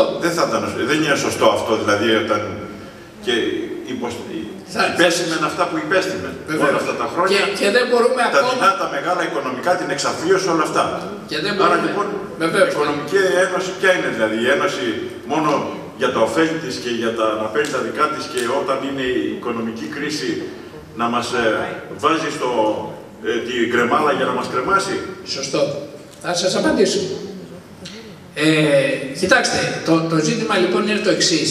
Είναι ότι ο τρόπος με τον οποίο έγινε η διάσωση από την ανοιχτή χρεοκοπία, διότι αν δεν υπήρχε η Ευρωπαϊκή Ένωση θα χρεοκοπούσαμε χωρίς συζήτηση. Πήγαμε από εδώ, πήγαμε από εκεί, κανείς δεν μας έδινε λεφτά και αποφασίσαμε τι να κάνουμε, να χτυπήσουμε την πόρτα της Ευρωπαϊκής Ένωσης. Προσέξτε τώρα εδώ πέρα, διότι και εδώ υπάρχει ένα μερίδιο όχι ευθύνης ελληνικής μόνο, αλλά ευθύνης των χωρών οι οποίες κινδύνευαν να υποστούν τέτοια κρίση. Όταν το 1992, προσέξτε τώρα, έχει σημασία αυτό, το 1992 έγινε η συνθήκη του Μάστριχτ, όπως λέμε, έτσι. Τι ήταν η συμφωνία του Μάστριχτ? Ήταν για να μπούμε στο κοινό νόμισμα, δηλαδή να μειωθεί ο πληθωρισμός και λοιπά και μια σειρά πράγματα. Εκεί λοιπόν παρισέφρισε, και κανείς δεν διαμαρτυρήθηκε από τις φτωχότερες χώρες, παρισέφρισε και μία διάταξη η οποία λέει ότι σε περίπτωση χρεοκοπίας η Ευρωπαϊκή Ένωση δεν φέρνει καμία ευθύνη. Λοιπόν, είναι μία διάταξη, νομίζω 127, ποια είναι, εντάξει, καμία ευθύνη. Και λέω τώρα, και το γεγονός ότι ήρθανε και βοήθησαν όπως βοήθησαν, με το καθαρτήριο και με όλα αυτά που λέτε πολύ σωστά, δεν βασίστηκαν σε καμία διάταξη συνθήκης. Αλλά πώς βασίστηκαν? Βασίστηκαν σε συμφωνίες που έγιναν εκείνη την ώρα. Και ξέρεις, όταν γίνονται συμφωνίες εκείνη την ώρα και σου παρουσιάζουν εδώ πέρα το μνημόνιο τι ήτανε? Μια συμφωνία στην πραγματικότητα, ότι θα σας δώσουμε λεφτά και θα κάνετε εσείς αυτά, εμείς θα σας δώσουμε λεφτά και εσείς θα κάνετε αυτά. Έτσι. Όπως θα θυμόσαστε πολύ καλά, μερικοί υπουργοί δεν το διάβασαν καν. Ξέρω από προσωπική πείρα, έτσι, ότι στην Πορτογαλία που παρουσίασαν το ίδιο πράγμα, μετά από 4-5 μέρες το γύρισαν πίσω, κόκκινο, με παρατηρήσεις κλπ. Εμείς το δεχτήκαμε, το κατάπιαμε, ολόκληρο. Έτσι, για να είμαστε ειλικρινείς τώρα, έτσι. Δεν αποδίδω ολόκληρη την ευθύνη σε εμάς. Την αποδίδω βεβαίως εν μέρει σε εμάς και σε μεγάλο βαθμό και στον τρόπο με τον οποίο η Γερμανία ήθελε κατά κάποιο τρόπο να είναι τιμωρητική. Τιμωρητική. Δηλαδή τι θα πει τιμωρητική? Ώστε να μην το ξανακάνετε σαν τα παιδιά μου, που κάνουν αταξίες, να μην το ξανακάνετε εσείς αυτό το πράγμα. Να τιμωρήσουμε την Ελλάδα και να δούνε και οι άλλοι ότι κοιτάξτε να δεις, αν κάνετε τέτοια πράγματα, αυτό θα πάθετε κι εσείς. Αυτό δεν ήταν αλληλεγγύη, δεν ήταν τίποτα από όλα αυτά τα πράγματα. Και η μοναδική προσπάθεια που έγινε, και πάλι καλά, έτσι, διότι η Γερμανία ήταν πανίσχυρη την εποχή εκείνη, είχαμε σε μεγάλο βαθμό την Γαλλία κοντά μας και την Αμερική, πρέπει να σας πω, σε μεγάλο βαθμό, διαφορετικά θα ήταν ακόμα χειρότερα τα πράγματα. Τώρα, γιατί μπήκε το Δουνουτού? Προφανώς η Μέρκελ, επειδή σου λέει δεν ξέρουμε εμείς και καλά πώς παίζονται το παίκνιο αυτό της διάσωσης, ενώ το Δουνουτού ξέρει διότι έχει διασώσει εντός εισαγωγικών πάρα πολλές χώρες του τρίτου κόσμου. Έτσι. Ήρθε λοιπόν το Δουνουτού χωρίς να έχει καμία εμπειρία από ευρωπαϊκή χώρα, έτσι, και εφάρμοσε συνταγές που εφάρμοσε στην Ουγκάντα. Έτσι. Και προφανώς στην ελληνική οικονομία που είναι εντελώς διαφορετική, την έριξε στα τάρταρα κυριολεκτικά. Αν θυμόσαστε μερικοί από εσάς, μερικοί θα θυμούνται, αυτή είναι η ιστορία με τους πολλαπλασιαστές, αλλά μην πω τώρα σε λεπτομέρειες, με τους πολλαπλασιαστές, που τι είναι ο πολλαπλασιαστής τώρα, μην πω πολλά. Τι είναι όταν μειώνεις τις δημόσιες δαπάνες, πόσο πέφτει το προϊόν που παράγεις. Με λίγα λόγια, το συνολικό προϊόν που παράγεις, αν ρίξεις τις δημόσιες δαπάνες. Αυτοί θεωρήσαν ότι δεν θα πέσει πάρα πολύ το προϊόν, έπεσε πάρα πολύ, διότι το κράτος είναι παντοδύναμο σε αυτή τη χώρα. Μόλις κοπήκανε οι κρατικές δαπάνες, έπεσε κατακόρυφα το προϊόν που παρήγαμε. Πρέπει να σας πω τελειώνοντας, γι' αυτό σας λέω, είναι, ενδιάμεσες οι ευθύνες Πρέπει να σας πω ακόμα ότι δεν μπορούμε να συνέρθουμε ακόμα, διότι δεν χάσαμε μονάχα 25 με 30%, διότι κάθε χρόνο έπεφτε το προϊόν, ενώ όλων μας, το εισόδημα όλων μας έπεφτε, έτσι. Και το ξέρω από δική μου πείρα,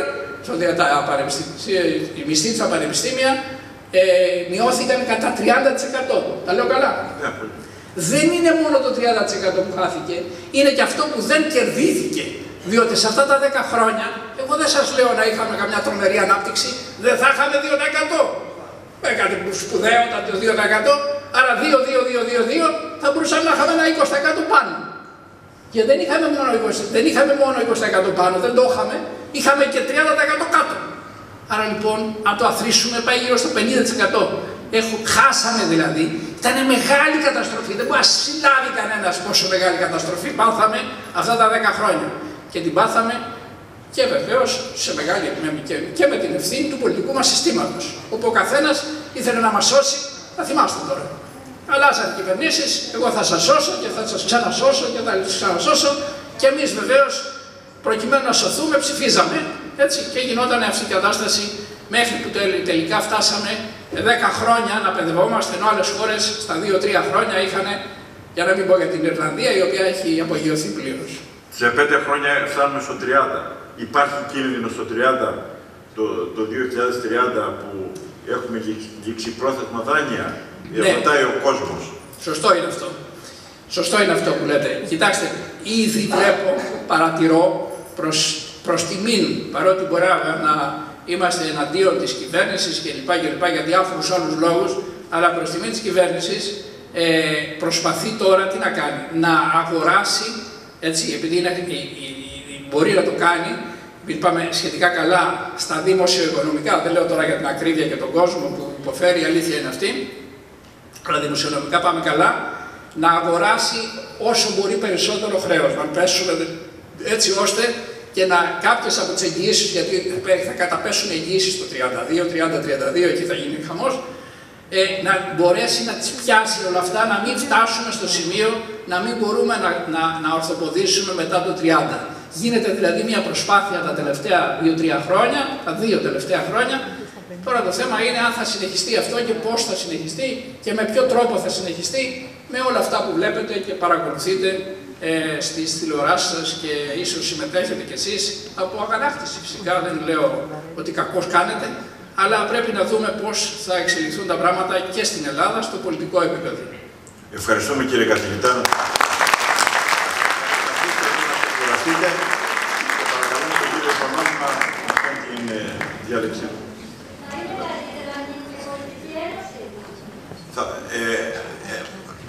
Θα παρακαλούσα να γράψετε τις ερωτήσεις σας και να μου τις φέρετε απάνω. Ο κύριος Μαραβέλιας θα συνεχίσει τις ερωτήσεις και τις απαντήσεις. Απλώς να ξεκουραστεί λιγάκι.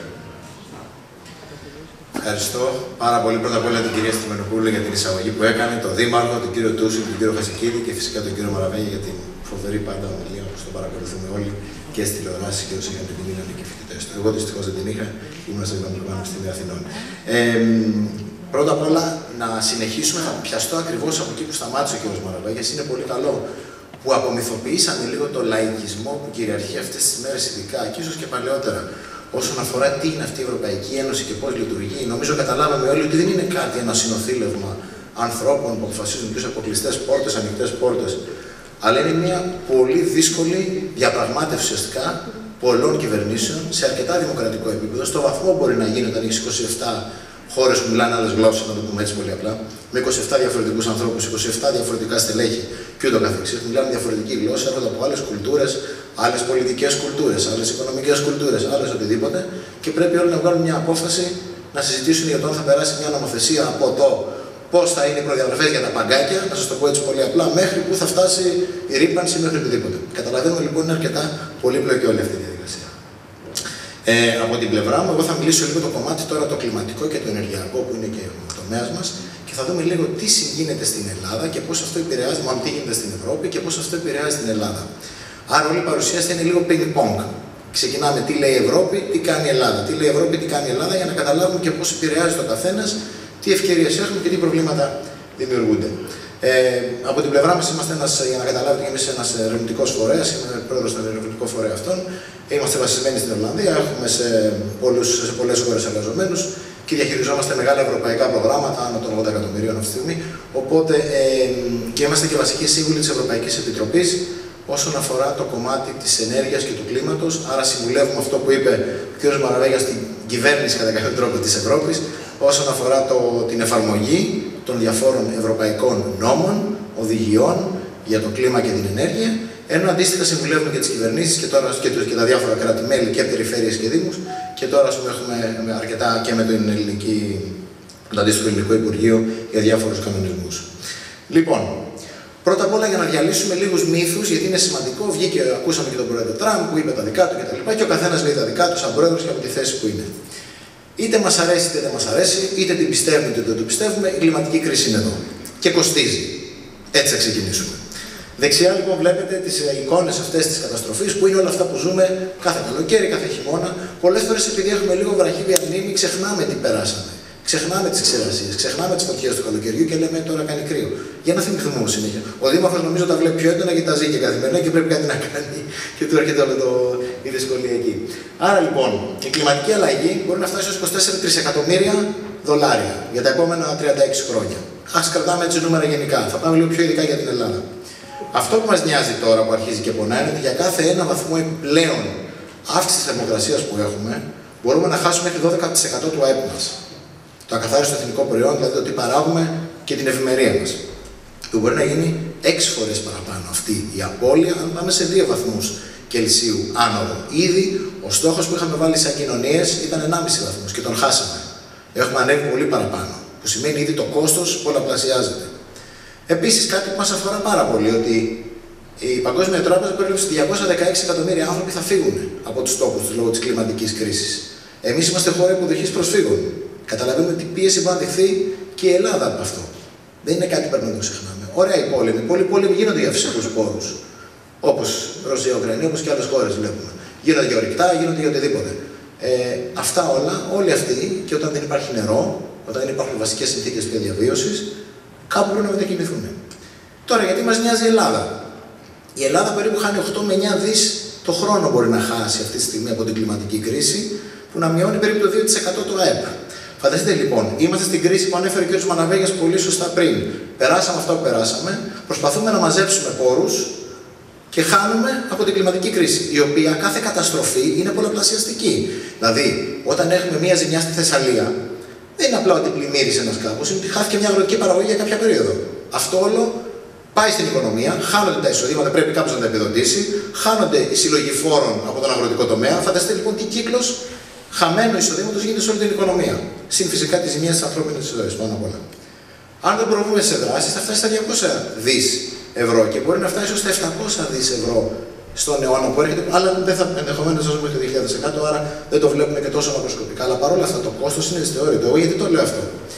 Το κόστος της κλιματικής κρίσης ετήσια, απλά για να καταλάβουμε, φέτος τώρα, το 2024 συλλέξαμε 68,79 δις ευρώ από φόρους. Από όλους τους φόρους μάλιστα του ελληνικού κράτους. Το 13% των φόρων είναι ουσιαστικά το κόστος της κρίσης. Φανταστείτε λοιπόν ότι αν αυτά δεν συλλεχθούν λόγω ότι δεν παρήγαμε, ότι είχαμε τις καταστροφές, θα πρέπει το κράτος να τα ζητήσει από αλλού. Καταλαβαίνουμε πόσο δύσκολο γίνεται η εξίσωση σιγά-σιγά. Δηλαδή το 13% των φόρων ουσιαστικά που δεν θα συλλεγούν είναι και ότι η κρίση μας που θα πρέπει να τις πληρώσουμε επί 2. Ανεβαίνει το κόστος για όλους τους πολίτες. Η κλιματική κατάσταση στην Ελλάδα, επειδή υπάρχουν αρκετοί δυσπιστίες, αυτά είναι τα τελευταία δεδομένα που υπάρχουν. Στο αριστερό μας χέρι βλέπουμε τη μέση άνοδο της θερμοκρασίας για τις περιοχές της Ελλάδος. Μπορούμε να δούμε ότι με βάση το μέσο όρο έχουμε πάντα συνεχόμενη αύξηση κατά 1,3-1,4 βαθμούς, άρα είμαστε στο 1,9 περίπου πιο ψηλά η θερμοκρασία από ό,τι ήμασταν πριν. Δίπλα είναι οι βροχοπτώσεις. Το συν 15 είναι οι περιοχές που έχουν μεγαλύτερη διάρκεια βροχοπτώσεων, το πλην είναι μείωση από το μέσο όρο. Άρα βλέπουμε η Κρήτη είναι μείον 48 μέρες. Μείον 32 μέρες βλέπουμε φτάνει η Κρήτη. Η Πελοπόννησος, εδώ κοντά στην περιοχή που είμαστε και εμείς, είναι μείον 38 μέρες βροχοπτώσεων. Αυτό καταλαβαίνουμε ότι δημιουργεί, ειδικά για όσους ασχολούνται με την αγροτική παραγωγή και φυσικά και τις καταστροφές που γίνονται μετά από τις μπόρες και τις άβυρες. Μετά βλέπουμε ότι τους χειμώνες, ακόμη και οι χειμώνες μας, ήταν πολύ πιο θερμοί. Μπορεί να κρυώσαμε και αυτό είπαμε αυτές τις μέρες κρυώνουμε, αλλά η μέση διάρκεια του χειμώνα και η μέση θερμοκρασία του χειμώνα είναι κατά 8,2 βαθμούς ψηλότερη από ό,τι ήταν. Αυτό καταλαβαίνουμε ότι έχει πολλές επιπτώσεις στον υδρολογικό κύκλο, στα νερά που δεν θα έχουμε το καλοκαίρι και το καθεξής. Όλα αυτά ξέρουμε όμως. Ο Δήμαρχος μπορεί να καταλάβει τι σημαίνει. Δαπάνες, κόστος. Κάτι πρέπει να τα κάνουμε όλα αυτά. Κάπως πρέπει να τα βρούμε. Άρα σημαίνει κάπου πρέπει να δαπανίσουμε παραπάνω. Άλλοι, οι ξηρές μέρες. Θα δείτε απλά για να καταλάβουμε ότι δεν είναι αστείο αυτό. Ότι τα πράγματα είναι όντως ισχύουν, δεν είναι θεωρητικά πια κατασκευάσματα.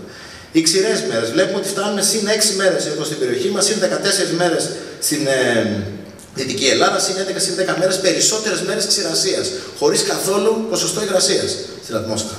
Αυτό τι κάνει, ξεραίνει δάση. Ξεραίνει τις περιοχές, ξεραίνει την παραγωγή. Η θερμοκρασία της θάλασσας. Κάτι που το ξεχνάμε, που είναι η αλία, που είναι μια μεγάλη δύναμη στην Ελλάδα. Κοιτάξτε εδώ πώς ανεβαίνει η θερμοκρασία σε όλους και στο Αιγαίο και στο Ιόνιο. Όλα αυτά λοιπόν καταλαβαίνουμε ότι έχουν επίπτωση και στην αλία και στον τουρισμό. Μην το ξεχνάμε πάνω απ' όλα. Γιατί κανένας δεν θα θέλει να έρθει με 50 βαθμούς σε λίγο καιρό. Πυρκαγιές. Το ευτύχημα είναι ότι φέτος είχαμε λιγότερες πυρκαγιές σε σχέση με τις άλλες χώρες, αλλά τις είχαμε σε άλλη διάρκεια. Κάηκαν 420.000 στρέμματα, ενώ είχαμε τα 2 εκατομμύρια στρέμματα των προηγούμενων ετών. Αυτό έχει να κάνει ίσως σε καλύτερο συντονισμό του κράτους από τη μία. Από την άλλη, βέβαια, έχουμε διασπορά πυρκαγιών και έχουμε και πυρκαγιές σε περιόδους που είναι περίεργες. Ήδη τώρα είχαμε πυρκαγιές, πρόσφατα πάλι, μέσα στη μέση του χειμώνα. Αυτό επειδή έχουμε ξηρασία στα δάση και ούτω καθεξής. Όλα αυτά είναι κόστος για την κοινωνία μας. Ακραία καιρικά φαινόμενα. Πάλι περισσότερα βλέπουμε σε πολλές περιοχές της Ελλάδας, ενώ στην περιοχή είχαμε περίπου ένα επιπλέον από αυτά που είχαμε σε συνολικό αριθμό επεισοδίων. Το πρόβλημα τώρα γίνεται μέσα στις πόλεις, είναι πολύ σκληρότερο. Μέσα στις πόλεις έχουμε το φαινόμενο αυτό που λέμε της αστικής θερμικής νησίδας. Που τι σημαίνει αυτό, το ένα κτίριο ζεσταίνει το άλλο, να το πω πολύ απλά. Έξω από την πόλη έχουμε καλύτερες θερμοκρασίες. Όσο όμως η ζέστη συγκεντρώνεται σε ένα δομημένο περιβάλλον που δεν έχει πράσινο, τι γίνεται, το ένα κτίριο αντανακλάει στο άλλο. Το air condition πετάει ζέστη έξω, ζεσταίνει το επόμενο. Αυτό σημαίνει γίνεται μια αφόρητη κατάσταση. Και αυτό φαίνεται και σε περιστατικά υγείας, έχουμε μεγαλύτερη αύξηση προβλημάτων αναπνευστικών και το καθεξής, το οποίο δημιουργείται καθαρά από την αστική νησίδα. Τώρα, πολύ ωραία αυτά. Σας έδειξα απλά για να καταλάβουμε, να φύγουμε από το μύθο ότι δεν υπάρχει κλιματική αλλαγή, υπάρχει και κοστίζει και την πληρώνουμε όλοι. Να δούμε λιγάκι το ευρωπαϊκό γίγνεσθε πίσω από αυτό. Το πρώτο κομμάτι είναι η προσαρμογή. Πριν μιλήσουμε για οτιδήποτε άλλο όσον αφορά την ευρωπαϊκή πολιτική, να καταλάβουμε τι είναι η προσαρμογή. Πώς εμείς μπορούμε να προσαρμοστούμε σε αυτό που έρχεται, γιατί δεν μπορούμε να το αλλάξουμε. Είμαστε μια πολύ μικρή χώρα, πολύ μικρή πόλη, πολύ μικρός δήμος, οτιδήποτε για να αλλάξουμε. Το πρώτο που σημαίνει λοιπόν η Ευρωπαϊκή Ένωση και πολύ σωστά και σε παγκόσμιο επίπεδο, αλλά και η Ευρωπαϊκή Ένωση με τους κανόνες, είναι ότι πρέπει να βρούμε έναν τρόπο να γίνουμε πιο ανθεκτικοί στους κινδύνους. Η έννοια της ανθεκτικότητας είναι πολύ ουσιαστική, γιατί τι σημαίνει, όταν εγώ έχω κάποιες υποδομές οι οποίες δεν έχουν γίνει σωστά ή είναι παλαιές, η καταστροφή τους λόγω της αύξησης της θερμοκρασίας και των ακραίων καιρικών φαινομένων θα πρέπει να ξαναπληρωθεί από τους πολίτες. Και συνήθως ο λόγος είναι 1/7. Δηλαδή για κάθε 1 ευρώ που δεν δαπανάμε σε καλές υποδομές, σε υποδομές που μπορούν να αντέξουν την κλιματική αλλαγή, θα το πληρώσουμε επί 7. Αυτό. Για φανταστείτε αυτό σε μεγάλο επίπεδο υποδομών, τι σημαίνει για το δημόσιο προϋπολογισμό. Το Ταμείο Ανάκαμψης και Ανθεκτικότητας. Ακούμε πάρα πολύ τα τελευταία χρόνια μετά την κρίση και μετά τον COVID. Το Ταμείο Ανάκαμψης και Ανθεκτικότητας. Όλα θα πληρωθούν από το Ταμείο Ανάκαμψης και Ανθεκτικότητας. Σωστό. Που έχουμε πρόβλημα όπως όλες οι χώρες δεν μπορούν να απορροφήσουν όλα αυτά τα λεφτά. Κοιτάξτε τι έβαλα δίπλα.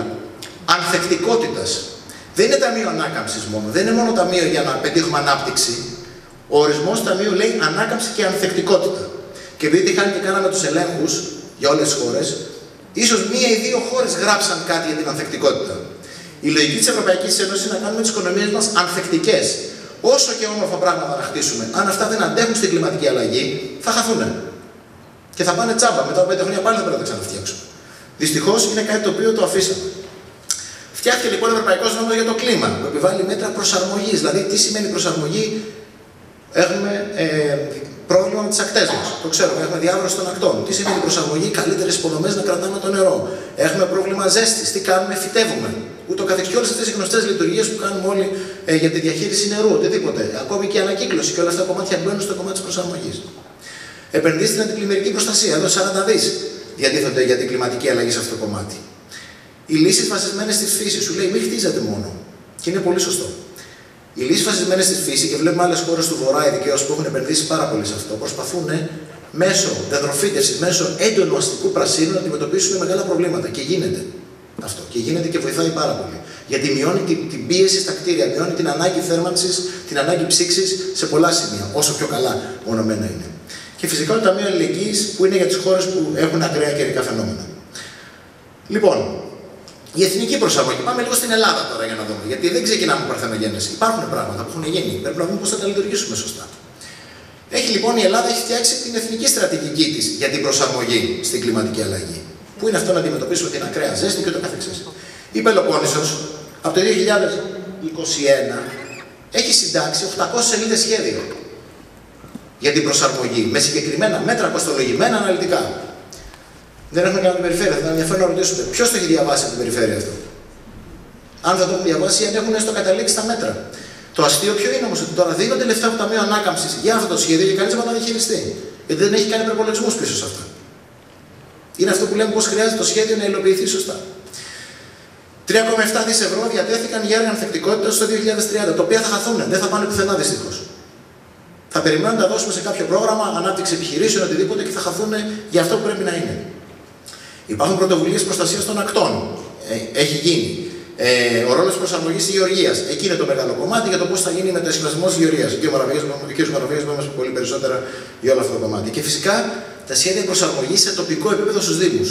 Γιατί και οι Δήμοι θα παίξουν ένα πολύ σημαντικό ρόλο, όπως και οι περιφέρειες σε αυτό. Υπάρχουν τα περιφερειακά σχέδια και υπάρχουν και τα τοπικά σχέδια ανθεκτικότητας. Και οι Κόρυφος και αρκετοί Δήμοι έχουν μπει σε ένα δίκτυο της ανθεκτικότητας, το οποίο εμείς είμαστε βασικοί σύμβουλοι στο κομμάτι της ευρωπαϊκής λογικής του δικτύου αυτού και της λειτουργίας του, οπότε θα έχουμε σίγουρα αρκετά να συζητήσουμε πάνω σε αυτό. Πάμε τώρα να δούμε λιγάκι για την ενέργεια, για να πάμε λίγο για το ευρωπαϊκό γίγνεσθε πάλι πώς ξεκίνησε. Η Ευρωπαϊκή Ένωση λοιπόν, θέλοντας να προστατευτεί και να συμμετέχει σε όλη αυτή την παγκόσμια προσπάθεια για το κλίμα και την ενέργεια και την κλιματική αλλαγή, έφτιαξε μια πολύ δύσκολη νομοθεσία. Η προηγούμενη, πάλι η κυρία Φοντερ Λάιεν από την θητεία της, μια πάρα πολύ δύσκολη διαδικασία, 11 στόχων, το λεγόμενο Green Deal, όσοι το έχουμε ακούσει, πράσινη συμφωνία, η οποία έβαζε ουσιαστικά όλο τον διαρθρωτικό τρόπο που θα αλλάξουμε τις ζωές μας. Πολεμήθηκε πάρα πολύ, πάρα πολλές αντιδράσεις, το οποίο φτάνει από τη γεωργία μέχρι τη μείωση των τρύπων, μέχρι την προστασία των θαλασσών, μέχρι οτιδήποτε, μέχρι και τη μείωση και καλύτερη χρήση της ενέργειας. Τι έχουμε βάλει στο 2050 πρέπει να γίνουμε ουδέτεροι. Τι σημαίνει ότι πρέπει να εκπέμπουμε διοξείδιο του άνθρακα. Να μειώσουμε πάρα πολύ τη χρήση του διοξείδιου του άνθρακα, την εκπομπές. Ξέρουμε ότι ό,τι κάνουμε, ό,τι καίμε, γενικώς να το καταλάβουμε, βγάζει διοξείδιο του άνθρακα. Οτιδήποτε και να καίμε, εκπέμπει διοξείδιο του άνθρακα. Άλλα αέρια εκπέμπουν κι άλλα. Εμείς λοιπόν θέλουμε να φτάσουμε σε ουδετερότητα. Είναι ο απότερος στόχος, ο οποίος είναι και πάρα πολύ δύσκολος και έως και ανέφικτος αυτή τη στιγμή, γιατί έχουμε ήδη χάσει πάρα πολλοί στόχους. Υπάρχει ένας στόχος ενδιάμεσος, για να μην περιμένουμε το 2050, το 2030 να φτάσουμε το 55% μείωση των αερίων του θερμοκηπίου σαν χώρες. Η Ελλάδα έχει το δικό της εθνικό κλιματικό νόμο που έχει βάλει το ίδιο. Άρα είναι μια δέσμευση, πρέπει να το κάνουμε κάπως. Το 2040 πάμε για 90% μείωση. Ο στόχος του να μειώσουμε δεν είναι ένα ταμπού. Δεν είναι κάτι το οποίο πρέπει να λέμε πρέπει να μειώσουμε γιατί θα διαλυθούμε από το κλίμα. Σιγά σιγά η ζημιά γίνεται συνέχεια, δεν θα πεθάνουμε από την άλλη μέρα, ούτε θα έχουμε τόσο μεγάλες καταστροφές από τη μία μέρα στην άλλη, αλλά θα γίνεται συνεχόμενα. Γιατί βάζουμε τους στόχους, γιατί αλλάζοντας τον τρόπο ζωής μας, μειώνουμε και το κόστος μας. Το κόστος ζωής μας. Είναι πολύ σημαντικό αυτό. Υπάρχει μια οδηγία για τις ανανεώσιμες πηγές ενέργειας μέσα σε αυτό, η οποία θα τη συζητήσουμε λίγο πιο αναλυτικά μετά, γιατί έχει ενδιαφέρον τα πλήν και τα συν. Δηλαδή να φτάσουμε το 50%, το 42-50% του τι παράγουμε σαν ενέργεια να έρχεται από καθαρές μορφές ενέργειας. Από οπουδήποτε και είναι αυτό. Χωρίς να κάνουμε ζημιά στο περιβάλλον. Εκεί είναι και αστερίσκος ο μεγάλος, θα το δούμε και μαζί. Και επίσης υπάρχει και φορολόγηση των ορυκτών καυσίμων. Ήδη μια αρκετά μεγάλη φορολόγηση, όπου όλη η μεγάλη παραγωγή, η ηλεκτροπαραγωγή, η ναυτιλία, οι αερομεταφορές και το καθεξής πληρώνουν ένα φόρο για τον τόνο διοξειδίου του άνθρακα που εκπέμπουν. Η λογική ποια είναι να φτάσουν στο σημείο να μπορέσουν να αλλάξουν τον τρόπο παραγωγή τους και να πάνε σε καθαρότερα καύσιμα. Γιατί αυτό είναι ο απότερος στόχος μας. Αυτές είναι οι βασικές προκλήσεις που έχουμε. Νομίζω ο κ. Μαραβέγιας θα μας τα λέγει ακόμη και πιο πολύ σε αυτά, γιατί η ενεργειακή ασφάλεια είναι όλο το κομμάτι της ευρωπαϊκού γίγνεσθε, το οποίο έχει να κάνει με τη δομή της Ευρωπαϊκής Ένωσης. Ότι δεν είμαστε μία ήπειρος αυτόνομη. Από παντού εισάγουμε τα πάντα. Και έτσι είναι οι κοινωνίες. Εισάγουμε παντού. Πολλές φορές εισάγουμε δύσκολα πράγματα. Βλέπουμε έγινε πόλεμος για το ρώσικο με φυσικό αέριο που ήρθε. Αγοράζουμε LNG αντί για αυτό, που είναι ακόμη πιο ακριβό. Και υπάρχει μια αστάθεια σε όλο αυτό το κομμάτι. Υπάρχει το οικονομικό κόστος της ενεργειακής μετάβασης, το οποίο απαιτούνται περίπου 580 δις έως το 2030, τα οποία πρέπει να έρθουν από δημόσια ταμεία. Και φυσικά οι γεωπολιτικοί παράγοντες. Εμείς τώρα που βρισκόμαστε, έτσι για να καταλάβουμε, κοιτώντας αυτό το γράφημα, αυτές είναι τα αέρια του θερμοκηπίου, οι εκπομπές αερίων του θερμοκηπίου. Ο στόχος είναι να φτάσουμε όσο πιο χαμηλά γίνεται. Στο 2050, για όσους βλέπουν, που είναι το μηδενικό, ας πούμε. Έχουμε μια πτώση. Ομολογουμένως και ο COVID βοήθησε και όλα αυτά. Υπάρχουν αυξομοιώσεις. Τώρα είμαστε στο σημείο που σας έχω βάλει το βελάκι. Και πρέπει φυσικά να μειώσουμε πολύ παραπάνω. Το να μειώσουμε σημαίνει αλλαγή όμως. Αλλαγή τρόπου ζωής, αλλαγή κατανάλωσης, αλλαγή καταναλωτικών μοντέλων. Δεν πρέπει να καίμε τόσο πολύ και το καθεξής. Η στρατηγική στην Ελλάδα τώρα. Πήγαμε την Ευρώπη, πάμε στην Ελλάδα πάλι. Υπάρχει λοιπόν το Εθνικό Σχέδιο για την Ενέργεια και το Κλίμα, το οποίο είναι το δεσμευτικό μας, είναι ο νόμος μας με βάση αυτό που πορευόμαστε σαν χώρα, το οποίο υποβλήθηκε στην Ευρωπαϊκή Επιτροπή. Και εκεί θέλουμε να έχουμε 80% καθαρή ενέργεια ως το 2030. Πηγαίνουμε προς τα εκεί. Μερικές φορές έχουμε υπερπλεόνασμα τώρα. Έχουμε αυτό το πρόβλημα στην Ελλάδα, ότι έχουμε πολύ μεγάλη παραγωγή από ανανεώσιμη πηγή ενέργειας, το οποία δεν μπορεί να προωθηθεί από το δίκτυο, γιατί έχουμε προβληματικό δίκτυο, είναι η άλλη πτυχή του νομίσματος. Να απολιγνητοποιήσουμε, ήταν η απόφαση που είχε πάρει ο Πρωθυπουργός και πετύχαμε στο μηδενικό 2024, και αυτό είναι συζητήσιμο. Οι επενδύσεις βλέπουμε και αυτά είναι νούμερα. Το σημαντικό είναι όμως ότι θέλουμε επίσης να έχουμε καλύτερα δίκτυα, γιατί εκεί είναι το σημαντικό, εκεί είναι που υπάρχει πρόβλημα στη χώρα. Η ενεργειακή μας χρήση, απλά για να καταλάβουμε, εμείς το μεγαλύτερο κομμάτι βγαίνει στην ηλεκτροπαραγωγή που εκπέμπει, στις εγχώριες μεταφορές, στον οικιακό και τριτογενή τομέα, και αυτή είναι η πτώση πώς θέλουμε να μειώσουμε το διοξείδιο του άνθρακα στη διάρκεια στο 2050 που είπαμε ότι είναι ο στόχος. Πάμε το 2030 που είναι κοντά. Πώς θα το μειώσουμε? Κυρίως θα το μειώσουμε στην ηλεκτροπαραγωγή. Από εκεί ξεκινάμε. Μετά στον οικιακό τομέα και μετά, αν μπορούμε, στον αγροτικό και στη βιομηχανία. Η βιομηχανία μειώνεται δυστυχώς στην Ελλάδα, οπότε έχουμε και μεγαλύτερο πρόβλημα. Καλύτερα να είχαμε και να είχαμε εκπομπές παρά να μην έχουμε καθόλου βιομηχανία. Υπάρχει και αυτό το δίλημμα πάντα. Λοιπόν, άρα λοιπόν αυτή είναι η στόχη. Τώρα θέλουμε επίσης το αριστερό κομμάτι, βλέπουμε οι εισαγωγές. Η Ελλάδα εισήγαγε πολύ ενέργεια τόσο καιρό. Κάτω είναι το 2022 και πάνω είναι το 2050. Η Ελλάδα λοιπόν εισήγαγε πολύ ενέργεια. Τώρα έχουμε γίνει εξαγωγέας ενέργειας. Γιατί έχουμε γίνει όμως εξαγωγέας? Έχει κανένα νόημα για μας? Το σκεφτούμε και αυτό. Πουλάμε. Οκ, πουλάμε, αλλά αυτή τη στιγμή τι έχουμε? Έχουμε τεράστιες επενδύσεις που γίνονται για ανανεώσιμες πηγές ενέργειας, οι οποίες όμως σας λέω δεν μπορούν να απορροφηθούν από το ελλιπέστατο δίκτυο που έχουμε. Δυστυχώς. Δηλαδή την ώρα που παράγουμε, να το πω πολύ απλά, την ώρα που παράγουμε όλοι, το μεσημέρι, όποιος έχει φωτοβολταϊκά, όποιος ασχολείται με φωτοβολταϊκά π.χ., ξέρει ότι το μεσημέρι είναι πικ. Είναι τεράστια η παραγωγή που έχει η Ελλάδα. Δεν μπορεί να απορροφηθεί όλη από την κατανάλωση. Και χάνεται αυτή. Ούτε μπορεί να αποθηκευτεί. Δεν έχουμε φτάσει σε σημεία αποθήκευσης. Γιατί χάνεται και το δίκτυό μας αυτή τη στιγμή είναι πάρα πολύ λιπές. Και θα μου πείτε γιατί δεν πουλάμε. Για την ώρα που παράγουμε εμείς, παράγουν όλες οι χώρες γύρω μας. Ο ήλιος την ίδια ώρα βγαίνει. Καταλαβαίνετε το πρόβλημα ποιο είναι? Άρα λοιπόν δεν έχουμε φτάσει στο σημείο να μπορούμε να διαχειριστούμε έξυπνα και σωστά την δωρεάν και καθαρή ενέργεια που παράγουμε. Αυτό λοιπόν είναι από τα μεγάλα ζητήματα. Αυτά είναι τι θέλουμε να πετύχουμε. Κάτω έχω βάλει και τη διαμαρτυρία, την γνωστή διαμαρτυρία που έχουμε δει εδώ, για τις όχες της ανεμογεννήτριας. Και έχουν πολύ σωστό οι κάτοικοι, πραγματικά. Ποιο είναι το πρόβλημα στην Ελλάδα? Το βασικό πρόβλημα στην Ελλάδα είναι ότι έχουμε τεράστια έργα, φαραωνικά έργα πραγματικά ανανεώσιμων πηγών ενέργειας, τα οποία χαλάνε το φυσικό περιβάλλον σε μεγάλο βαθμό, ειδικά αυτές που γίνονται σε τεράστιες εκτάσεις και βλέπουμε. Χαλάνε την αγροτική παραγωγή ή γίνονται σε βάρος αγροτικής παραγωγής σε πολλές περιπτώσεις. Και έχουμε πολύ μικρότερο ποσοστό συμμετοχής μικρής παραγωγής. Δηλαδή, οι ταράτσες μας, αν και πάρει κανείς έναν drone και πετάξει πάνω από τις ταράτσες μας, θα τις δει άδειες. Που θα πρέπει να έχουν όλες τουλάχιστον 1 κιλοβάτ να παράγεται από ένα πάνελ. Οι 3 πάνελ που χρειάζονται για 1 κιλοβατόρα. Και είναι άδειες. Αντίθετα, αυτό τι θα μας βοηθούσε? Να έχουμε μηδενικό κόστος στο σπίτι μας. Γιατί θα συμψηφιζόταν με την κατανάλωση του σπιτιού μας. Αντίθετα, τα λεφτά της δημόσιας δαπάνης δίνονται πιο πολύ σε μεγάλες παραγωγές, σε μεγάλες παραγωγές, σε μεγάλες επιχειρήσεις, οι οποίες τελικά βλέπουμε ότι δεν έχουν καταφέρει να ρίξουν και το κόστος στον καταναλωτή της ενέργειας μας. Αυτό δημιουργεί ένα μεγάλο πρόβλημα. Πρώτον, ότι χαλάμε φυσικό περιβάλλον, δεν χρησιμοποιούμε το διαθέσιμο δομημένο περιβάλλον που έχουμε για να παράγουμε, που θα μας βοήθαγε να μειώσουμε την κατανάλωσή μας και το κόστος μας κατευθείαν, και φυσικά δημιουργεί αντιδράσεις στον κόσμο. Θα σας δώσω ένα απλό παράδειγμα. Η Ολλανδία, ξέρουμε από εκεί που είμαστε κι εμείς, ότι η Ολλανδία έχει γενικά δεν φημίζεται για τον ήλιο της. Εντάξει. Είναι μια βροχερή χώρα. Οι σκεπές στην Ολλανδία γεμίζουν φωτοβολταϊκά. Παντού. Εδώ και πολλά χρόνια.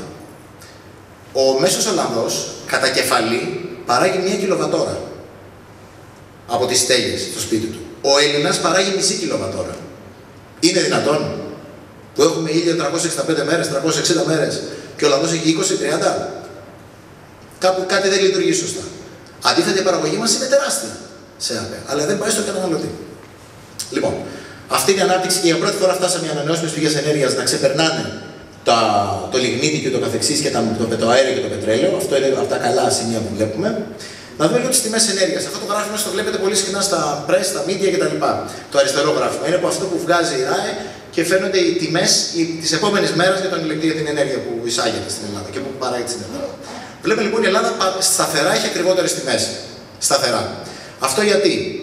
Γιατί οι τιμές προσδιορίζονται δυστυχώς με τον τρόπο λογισμού που είναι τώρα, που έχει μια λογική βέβαια, με βάση το τελευταίο ακριβότερο καύσιμο. Μην πάμε τώρα σε πολύ οικονομικά μεγέθη, πάμε σε πολύ απλά. Το τελευταίο ακριβότερο καύσιμο, όταν έχει όλα τα καύσιμα που παράγουν κάποια στιγμή, είναι το φυσικό αέριο. Άρα λοιπόν αυτό δυστυχώς μας οδηγεί τις τιμές πάντα προς τα πάνω. Γι' αυτό και έχουμε σταθερά ακριβότερες τιμές. Στην μπλε γραμμή είναι περίπου οι διάφορες πόλεις στην Ευρώπη με τιμές τιμή ηλεκτρισμού για τον καταναλωτή.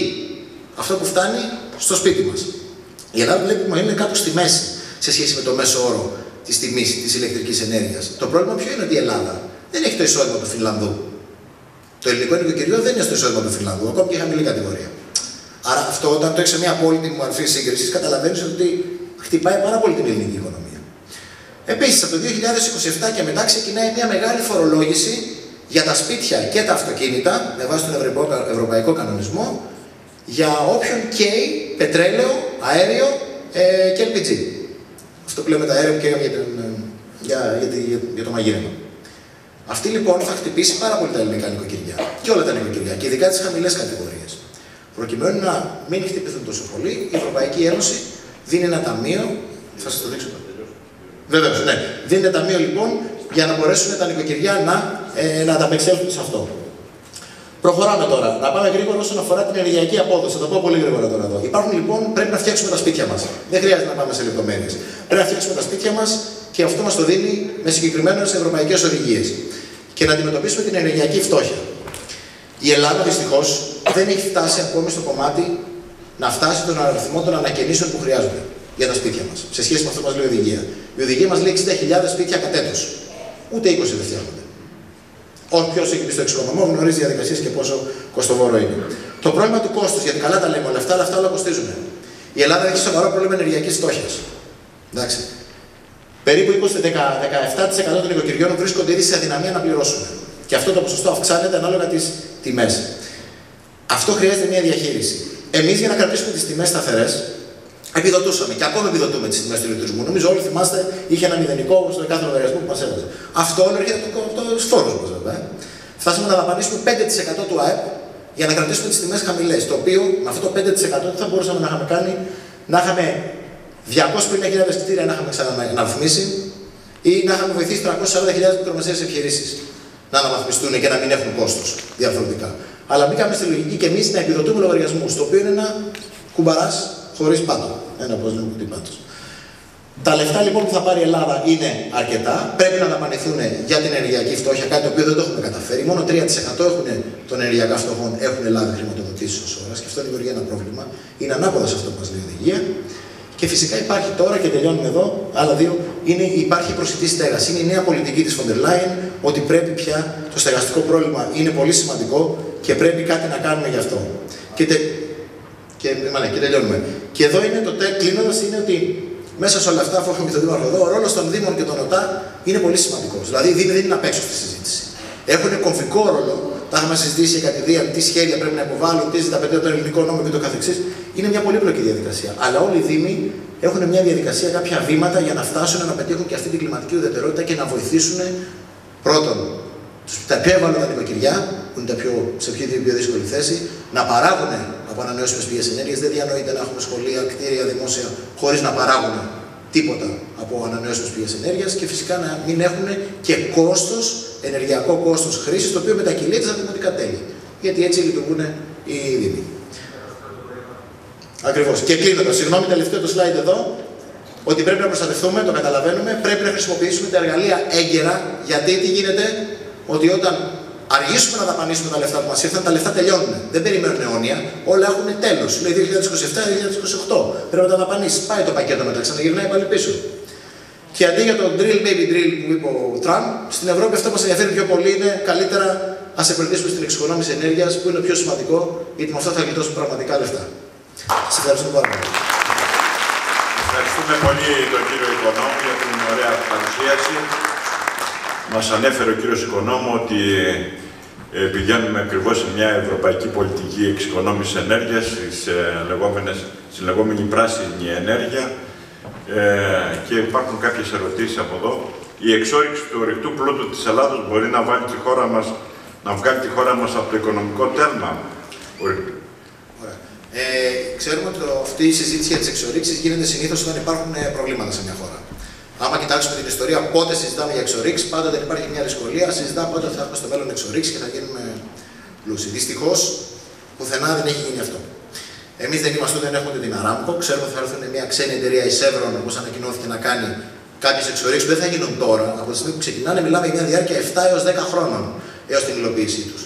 Με βάση τις τιμές που έδειξα και όλα αυτά, καταλαβαίνουμε δεν συμφέρει.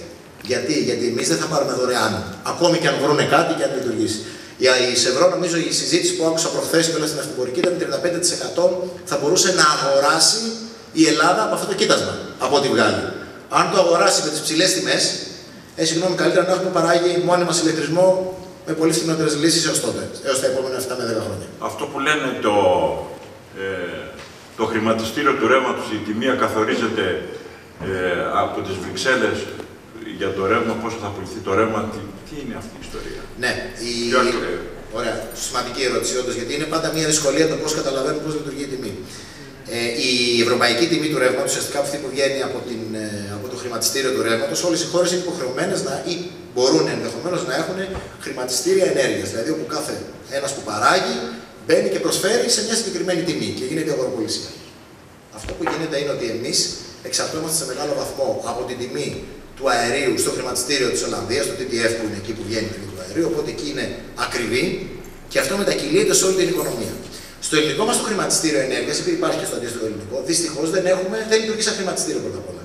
Είναι πολύ λίγοι μεγάλοι παίκτες, οι οποίοι απλά τοποθετούν τις ίδιες συμφωνημένες ποσότητες με τη συμφωνημένη τιμή. Άρα δεν υπάρχει αυτή η έννοια της αγοροπολισίας που πέφτει, βρίσκει στην ευθερία.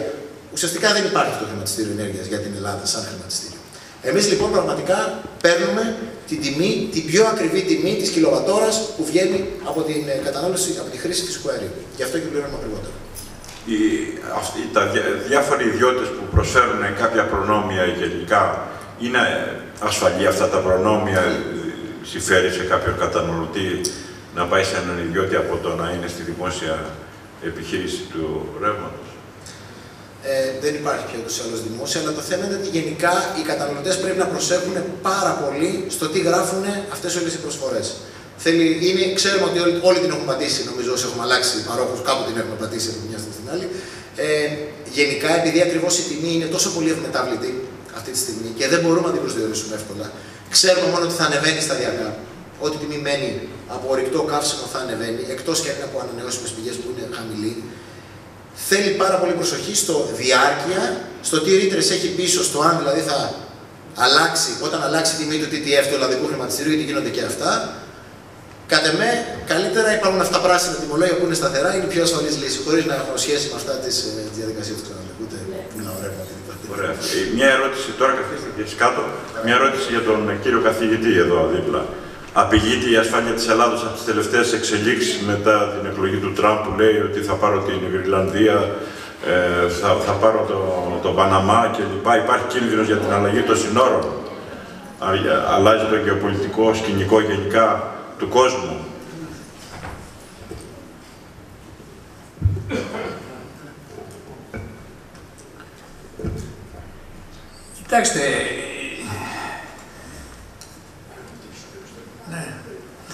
Κοιτάξτε, το θέμα δεν είναι άμεσο, θα μπορούσε κανένας να πει, όπως πολλές φορές λέγεται κιόλας, ότι αυτή η καταπάτηση κατά κάποιο τρόπο των συμφωνιών, των σταθερών συνόρων, όπως προέκυψαν από το 1945 μέχρι σήμερα, στις οποίες συμφωνίες αυτές η Ελλάδα με βάση το διεθνές δίκαιο είναι σταθερά προσιλωμένη και όχι μόνο η Ελλάδα αλλά και ολόκληρη η Ευρώπη. Όταν ο Τραμπ φαίνεται να τις ξεπερνάει, να τις υπερβαίνει εν πάση περιπτώσει, όλες οι σκέψεις είναι θεμιτές.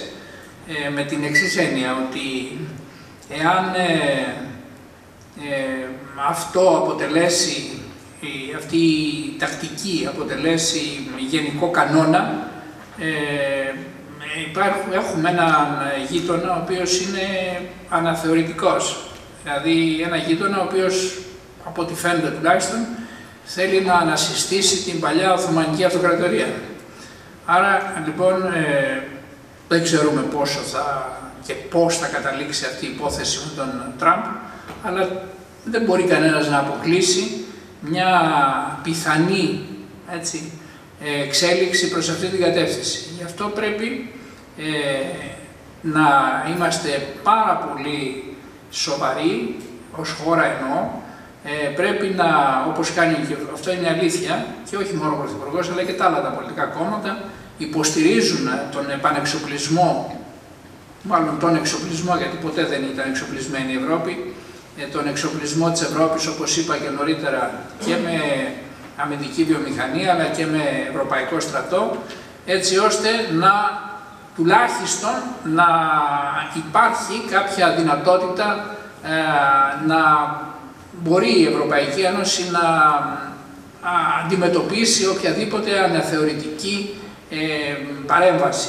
Θέλω να πω δηλαδή, αν τελικά η Ευρώπη αποκτήσει μια αμυντική πολιτική και μια κοινή εξωτερική πολιτική, προφανώς οποιαδήποτε επίθεση από την πλευρά της Τουρκίας θα μπορούσε να αντιμετωπιστεί από έναν ευρωπαϊκό στρατό που δεν υπάρχει αυτή τη στιγμή. Διότι αν περιμένουμε να γίνει αυτό από το ΝΑΤΟ, όπως ξέρετε πολύ καλά, η Τουρκία είναι και αυτή στο ΝΑΤΟ, οπότε το θέμα είναι ότι υπάρχει πρόβλημα. Η εθνική συνείδηση η Αμερική είναι με 51 από 50 πολιτείες, αλλά την εθνική συνείδηση είναι Αμερικανική. Ναι. Τώρα θα πολεμήσει τώρα ο Πολωνός για την Ελλάδα, η Λιθουανία για την Ελλάδα, υπάρχει εθνική συνείδηση ευρωπαϊκή. Εννοείται, αν υπάρχει ευρωπαϊκή συνείδηση, ευρωπαϊκή ταυτότητα, σωστό.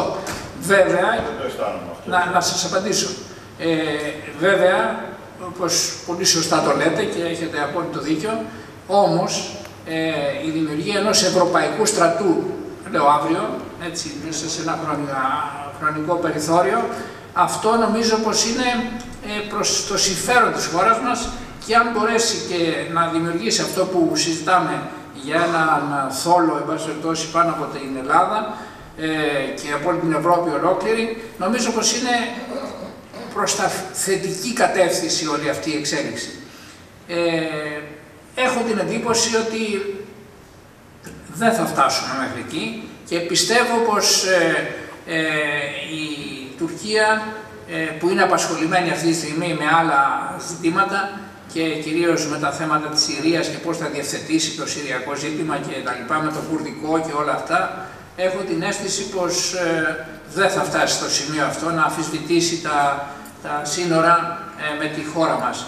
Αλλά το να έχω την πεποίθηση ότι δεν θα γίνει δεν σημαίνει ότι δεν θα γίνει κιόλας. Αλλά δεν έχουμε πολλά περιθώρια. Το μόνο που έχουμε είναι και η Ελλάδα μαζί με την Ευρώπη να έχει όσο δυνατό μεγαλύτερη αποτρεπτική δύναμη, πράγμα το οποίο προσπαθούμε και κάνουμε. Τώρα από εκεί πέρα γιατί θα πρόκειται να συμβεί, πιστεύω ότι δεν πρόκειται να συμβεί, αλλά και αν συμβεί θα πρέπει να είμαστε σε θέση να το αντιμετωπίσουμε. Αυτό θέλω να πω. Ο κύριος Χασικίδης, Καταρχήν συγχαρητήρια και στους δύο μιλητές, τον καθηγητή τον κύριο Μαραβέλια και στον κύριο Οικονόμου, τον συντοπίτη μας, τον διδάκτορα του Πανεπιστημίου της Αμβέρσας. Θα ήθελα να κάνω μια ερώτηση. Διαβάζοντας όλα αυτά τα χρόνια για την Ευρωπαϊκή Ένωση, νομίζω το πρόβλημα ότι παρότι έγινε μια νομισματική ένωση, λείπει ένα ενιαίο σύνθημα, μια ενιαία ταυτότητα. Και πιθανόν και αυτό που ανέφερε πριν λίγο ο καθηγητής ο κ. Τούσουλης, ότι δεν υπάρχει μια εθνική συνείδηση, ως ευρωπαϊκή ακριβώς. Ποια είναι η άποψη σας για το Σύνταγμα, γιατί βλέπετε ότι στην πρώτη δυσκολία που αναδείχθηκε πιέζοντας είτε από την Ρωσία είτε από την Αμερική με την αλλαγή πλεύσης τώρα του Τραμπ,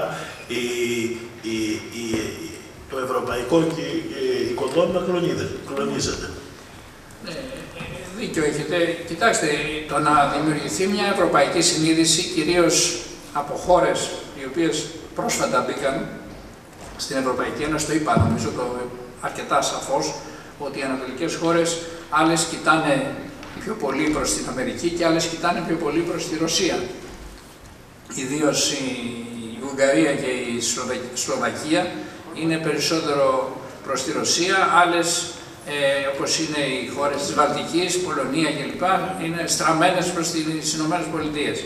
Αυτό βεβαίως δεν είναι θετικό για την ευρωπαϊκή συνείδηση, όπως πολύ σωστά λέτε.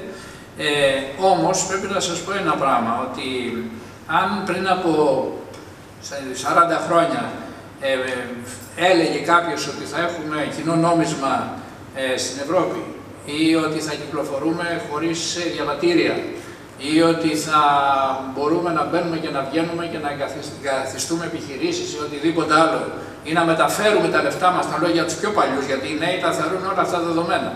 Ότι μπορούμε να μεταφέρουμε τα λεφτά μας, γιατί το έχω ζήσει εγώ αυτό, να μεταφέρουμε τα χρήματά μας και μάλιστα με τραγικές συνέπειες με αρρώστιες κλπ. Να μεταφέρουμε τα χρήματά μας από τη μια χώρα στην άλλη. Όλα αυτά δεν είναι δεδομένα και δεν πρέπει να τα θεωρούμε δεδομένα. Και δεν είναι. Βεβαίως, εντάξει, τα νέα παιδιά το καταλαβαίνουν. Σου λέει τώρα αυτά γίνανε, το από εδώ και πέρα τι κάνουμε. Αλλά εμείς οι πιο παλιοί πρέπει να έχουμε συναίσθηση ότι εδώ πριν από μερικά χρόνια σκοτωνόμαστε μεταξύ μας. Και τώρα έχουμε φτάσει στο σημείο όχι μόνο να μην σκοτωνόμαστε, αλλά να μπορούμε και να κινούμαστε ελεύθερα, να μετακινούμαστε, να εγκαθιστάμεθα και όλα αυτά. Αυτά είναι θετικά πράγματα. Να έχουμε κοινό νόμισμα, μια πλευρά την έχουμε την. Λοιπόν, αλλά προφανώς η Πολιτική Ένωση δεν θα έρθει από τη μια στιγμή στην άλλη. Ξέρετε, η ιδεοφυής σκέψη που είχε αυτός ο Ζαν Μονέ, τον οποίο τιμούμε συνεχώς, ποια ήτανε, έτσι, για να το πούμε, ήτανε ότι εάν βάλουμε μπροστά την οικονομία και κυρίως τις μεγάλες επιχειρήσεις, οι οποίες τι θέλουν οι μεγάλες επιχειρήσεις, πρόχνουν προς την ενοποίηση, για να έχουν μεγάλη αγορά. Αυτό οδηγεί ταυτόχρονα όσο μπορεί να το οδηγήσει και την πολιτική, γιατί και η Νομισματική Ένωση κυρίως έγινε από την πίεση των επιχειρήσεων, δεν έγινε από τους πολιτικούς. Εάν αφήναμε τους πολιτικούς χωρίς την πίεση που ασκείται από την οικονομία, δεν θα έχει γίνει απολύτως τίποτα. Ακριβώς. Αυτό θέλω να σας πω, ότι... Αυτό είναι μόνο βέβαια. Θέλω να πω δηλαδή ότι η Πολιτική Ένωση σιγά σταδιακά, βλέπετε τώρα εκεί που μας εγκαταλείπει οι Ηνωμένες Πολιτείες, υπάρχει αυτή τη στιγμή μια διάθεση, αν εξαιρέσει κανένας 2-3 χώρες, κυρίως σας είπα πιο πολύ την Ουγγαρία και την Σλοβακία, φαίνεται ότι πάμε προς αυτή την κατεύθυνση. Ξέρετε ότι δεν είναι εύκολα όλα αυτά τα πράγματα. Εγώ θα σας πω ένα πράγμα και είναι εδώ ο Δήμαρχος να μας το διαψεύσει. Πόσα χρόνια προσπαθούσαν οι ελληνικές κυβερνήσεις να συνενώσουν εθελοντικά τους δήμους και τις κοινότητες? Πέστε μου. Πολλά. Μόνο με τον νόμο έγινε. Έτσι. Λοιπόν, σκεφτείτε λοιπόν πόσο δύσκολο πράγμα είναι να ενώσεις κράτη. Προσέξτε, είναι πολύ χαρακτηριστικό αυτό το παράδειγμα. Το λέω πάρα πολλές φορές. Και ο κράτη πολεμούσαν, τουλάχιστον εδώ δεν πολεμούσαν οι δήμοι μεταξύ τους. Κι όμως, ή τα υπουργεία. Σωστό. Βεβαίως, με το δικό τους τρόπο πολεμούσαν, βεβαίως. Επίσης, πρέπει να ξέρουμε ότι δεν είναι οι αρμοδιότητες, προσέξτε, το να μεταφέρεις αρμοδιότητες σε ένα κέντρο δεν είναι τόσο απλή υπόθεση. Σκεφτείτε τα υπουργεία, και εδώ ο κύριος Τούσουλης το ξέρει και από το πανεπιστήμιο που είμαστε, να μεταφέρεις αρμοδιότητες όχι μονάχα από το υπουργείο στο άλλο, από τη μία διεύθυνση στην άλλη. Έτσι, από τη μία διεύθυνση στην άλλη ενός υπουργείου, το να μεταφέρεις αρμοδιότητες είναι τεράστιο ζήτημα. Έτσι. Άρα λοιπόν, και πάλι καλά, εγώ λέω, πάλι καλά που είμαστε σε αυτό το επίπεδο. Θα μπορούσαμε να είμαστε πολύ καλύτερα, αλλά σιγά σιγά. Να συμπληρώσω κι εγώ κάτι έτσι πριν που μιλήσατε για τον Τραμπ. Να ξέρετε και ότι ακόμη και η πολιτική αυτή όλη του Τραμπ, τουλάχιστον στο κομμάτι το δικό μας, δεν είναι στρωμένη με ροδοπέταλα. Επειδή η Αμερική έχει ένα πολύ σύνθετο σύστημα διακυβέρνησης, με τις, ξέρουμε πώς είναι οι Ρεπουμπλικάνοι και πώς λειτουργεί. Αυτά που έχει πει ο Τραμπ ότι θα γίνουν, εκτός από τους δασμούς που τους επέβαλε γρήγορα, όλα τα άλλα είναι ακόμη θεωρίες. Και περιμένουμε να δούμε. Τι εννοώ. Ανέφερε πρώτα απ' όλα στο δικό μας κομμάτι ότι πάμε full για ορυκτά καύσιμα, εξορίξει κτλ. Είχε πολύ μικρή ανταπόκριση. Γιατί οι ενεργειακές εταιρείες ήδη έχουν φτιάξει τα πάρκα τους, έχουν ξεκινήσει και έχουν πει σε μια άλλη λογική. Δεν γυρνάνε πάλι γρήγορα εύκολα. Αντίστοιχα, βλέπουμε ότι με το που είπε ότι θα φύγει από τη συμφωνία του Παρισιού ο Τραμπ, μπήκανε άλλοι Ευρωπαίοι επιχειρηματίες, μεγάλα, ο Μέρντοχ και όλοι αυτοί, και λέει: εμείς αναλαμβάνουμε όλο το κόστος για την Αμερική για να παραμείνει. Το ίδιο έκανε και με τον Παγκόσμιο Οργανισμό Υγείας. Μια έχουμε γιατρούς εδώ. Θυμάστε τι είπε: φεύγουμε τον Παγκόσμιο Οργανισμό Υγείας. Και τι είπε η Κίνα: αναλαμβάνουμε εμείς όλη τη διαχείριση του Παγκόσμιου Οργανισμού Υγείας. Δηλαδή, μην νομίζουμε ότι επειδή λέει σαν businessman ακριβώς ότι μπορούν να γίνουν και όλα τόσο εύκολα. Η Ευρώπη έχει μια πολύ καλή ευκαιρία σε αυτή τη φάση και φάνηκε ότι οι πρώτες ανταποκρίσεις που έδωσε ήταν προσαρμοσμένες στα χτυπήματα του Τραμπ πολύ έξυπνα. Να σας πω ένα παράδειγμα. Αυτά που έλεγα εγώ τόση ώρα εδώ για την μείωση του διοξειδίου του άνθρακα και την περιβαλλοντική πολιτική και όλα αυτά που λοιπόν, ο Τραμπ τι είπε: εγώ θέλω μια βιομηχανία γερή. Εντάξει. Τι έκανε η Ευρώπη σαν απάντηση κατευθείαν?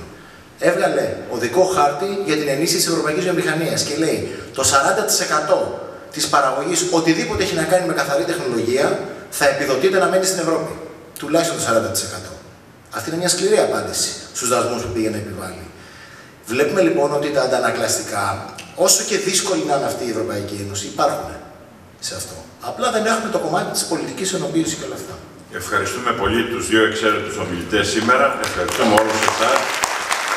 Και θα είμαστε μαζί 19 του μήνα στη μεγάλη εκδήλωση για την 25η Μαρτίου με κύριο ομιλητή τον πρόεδρο της Δημοκρατίας, τον τέος πρόεδρο της Δημοκρατίας, τον πρώην πρόεδρο, τον Προκόπη Παυλόπουλο.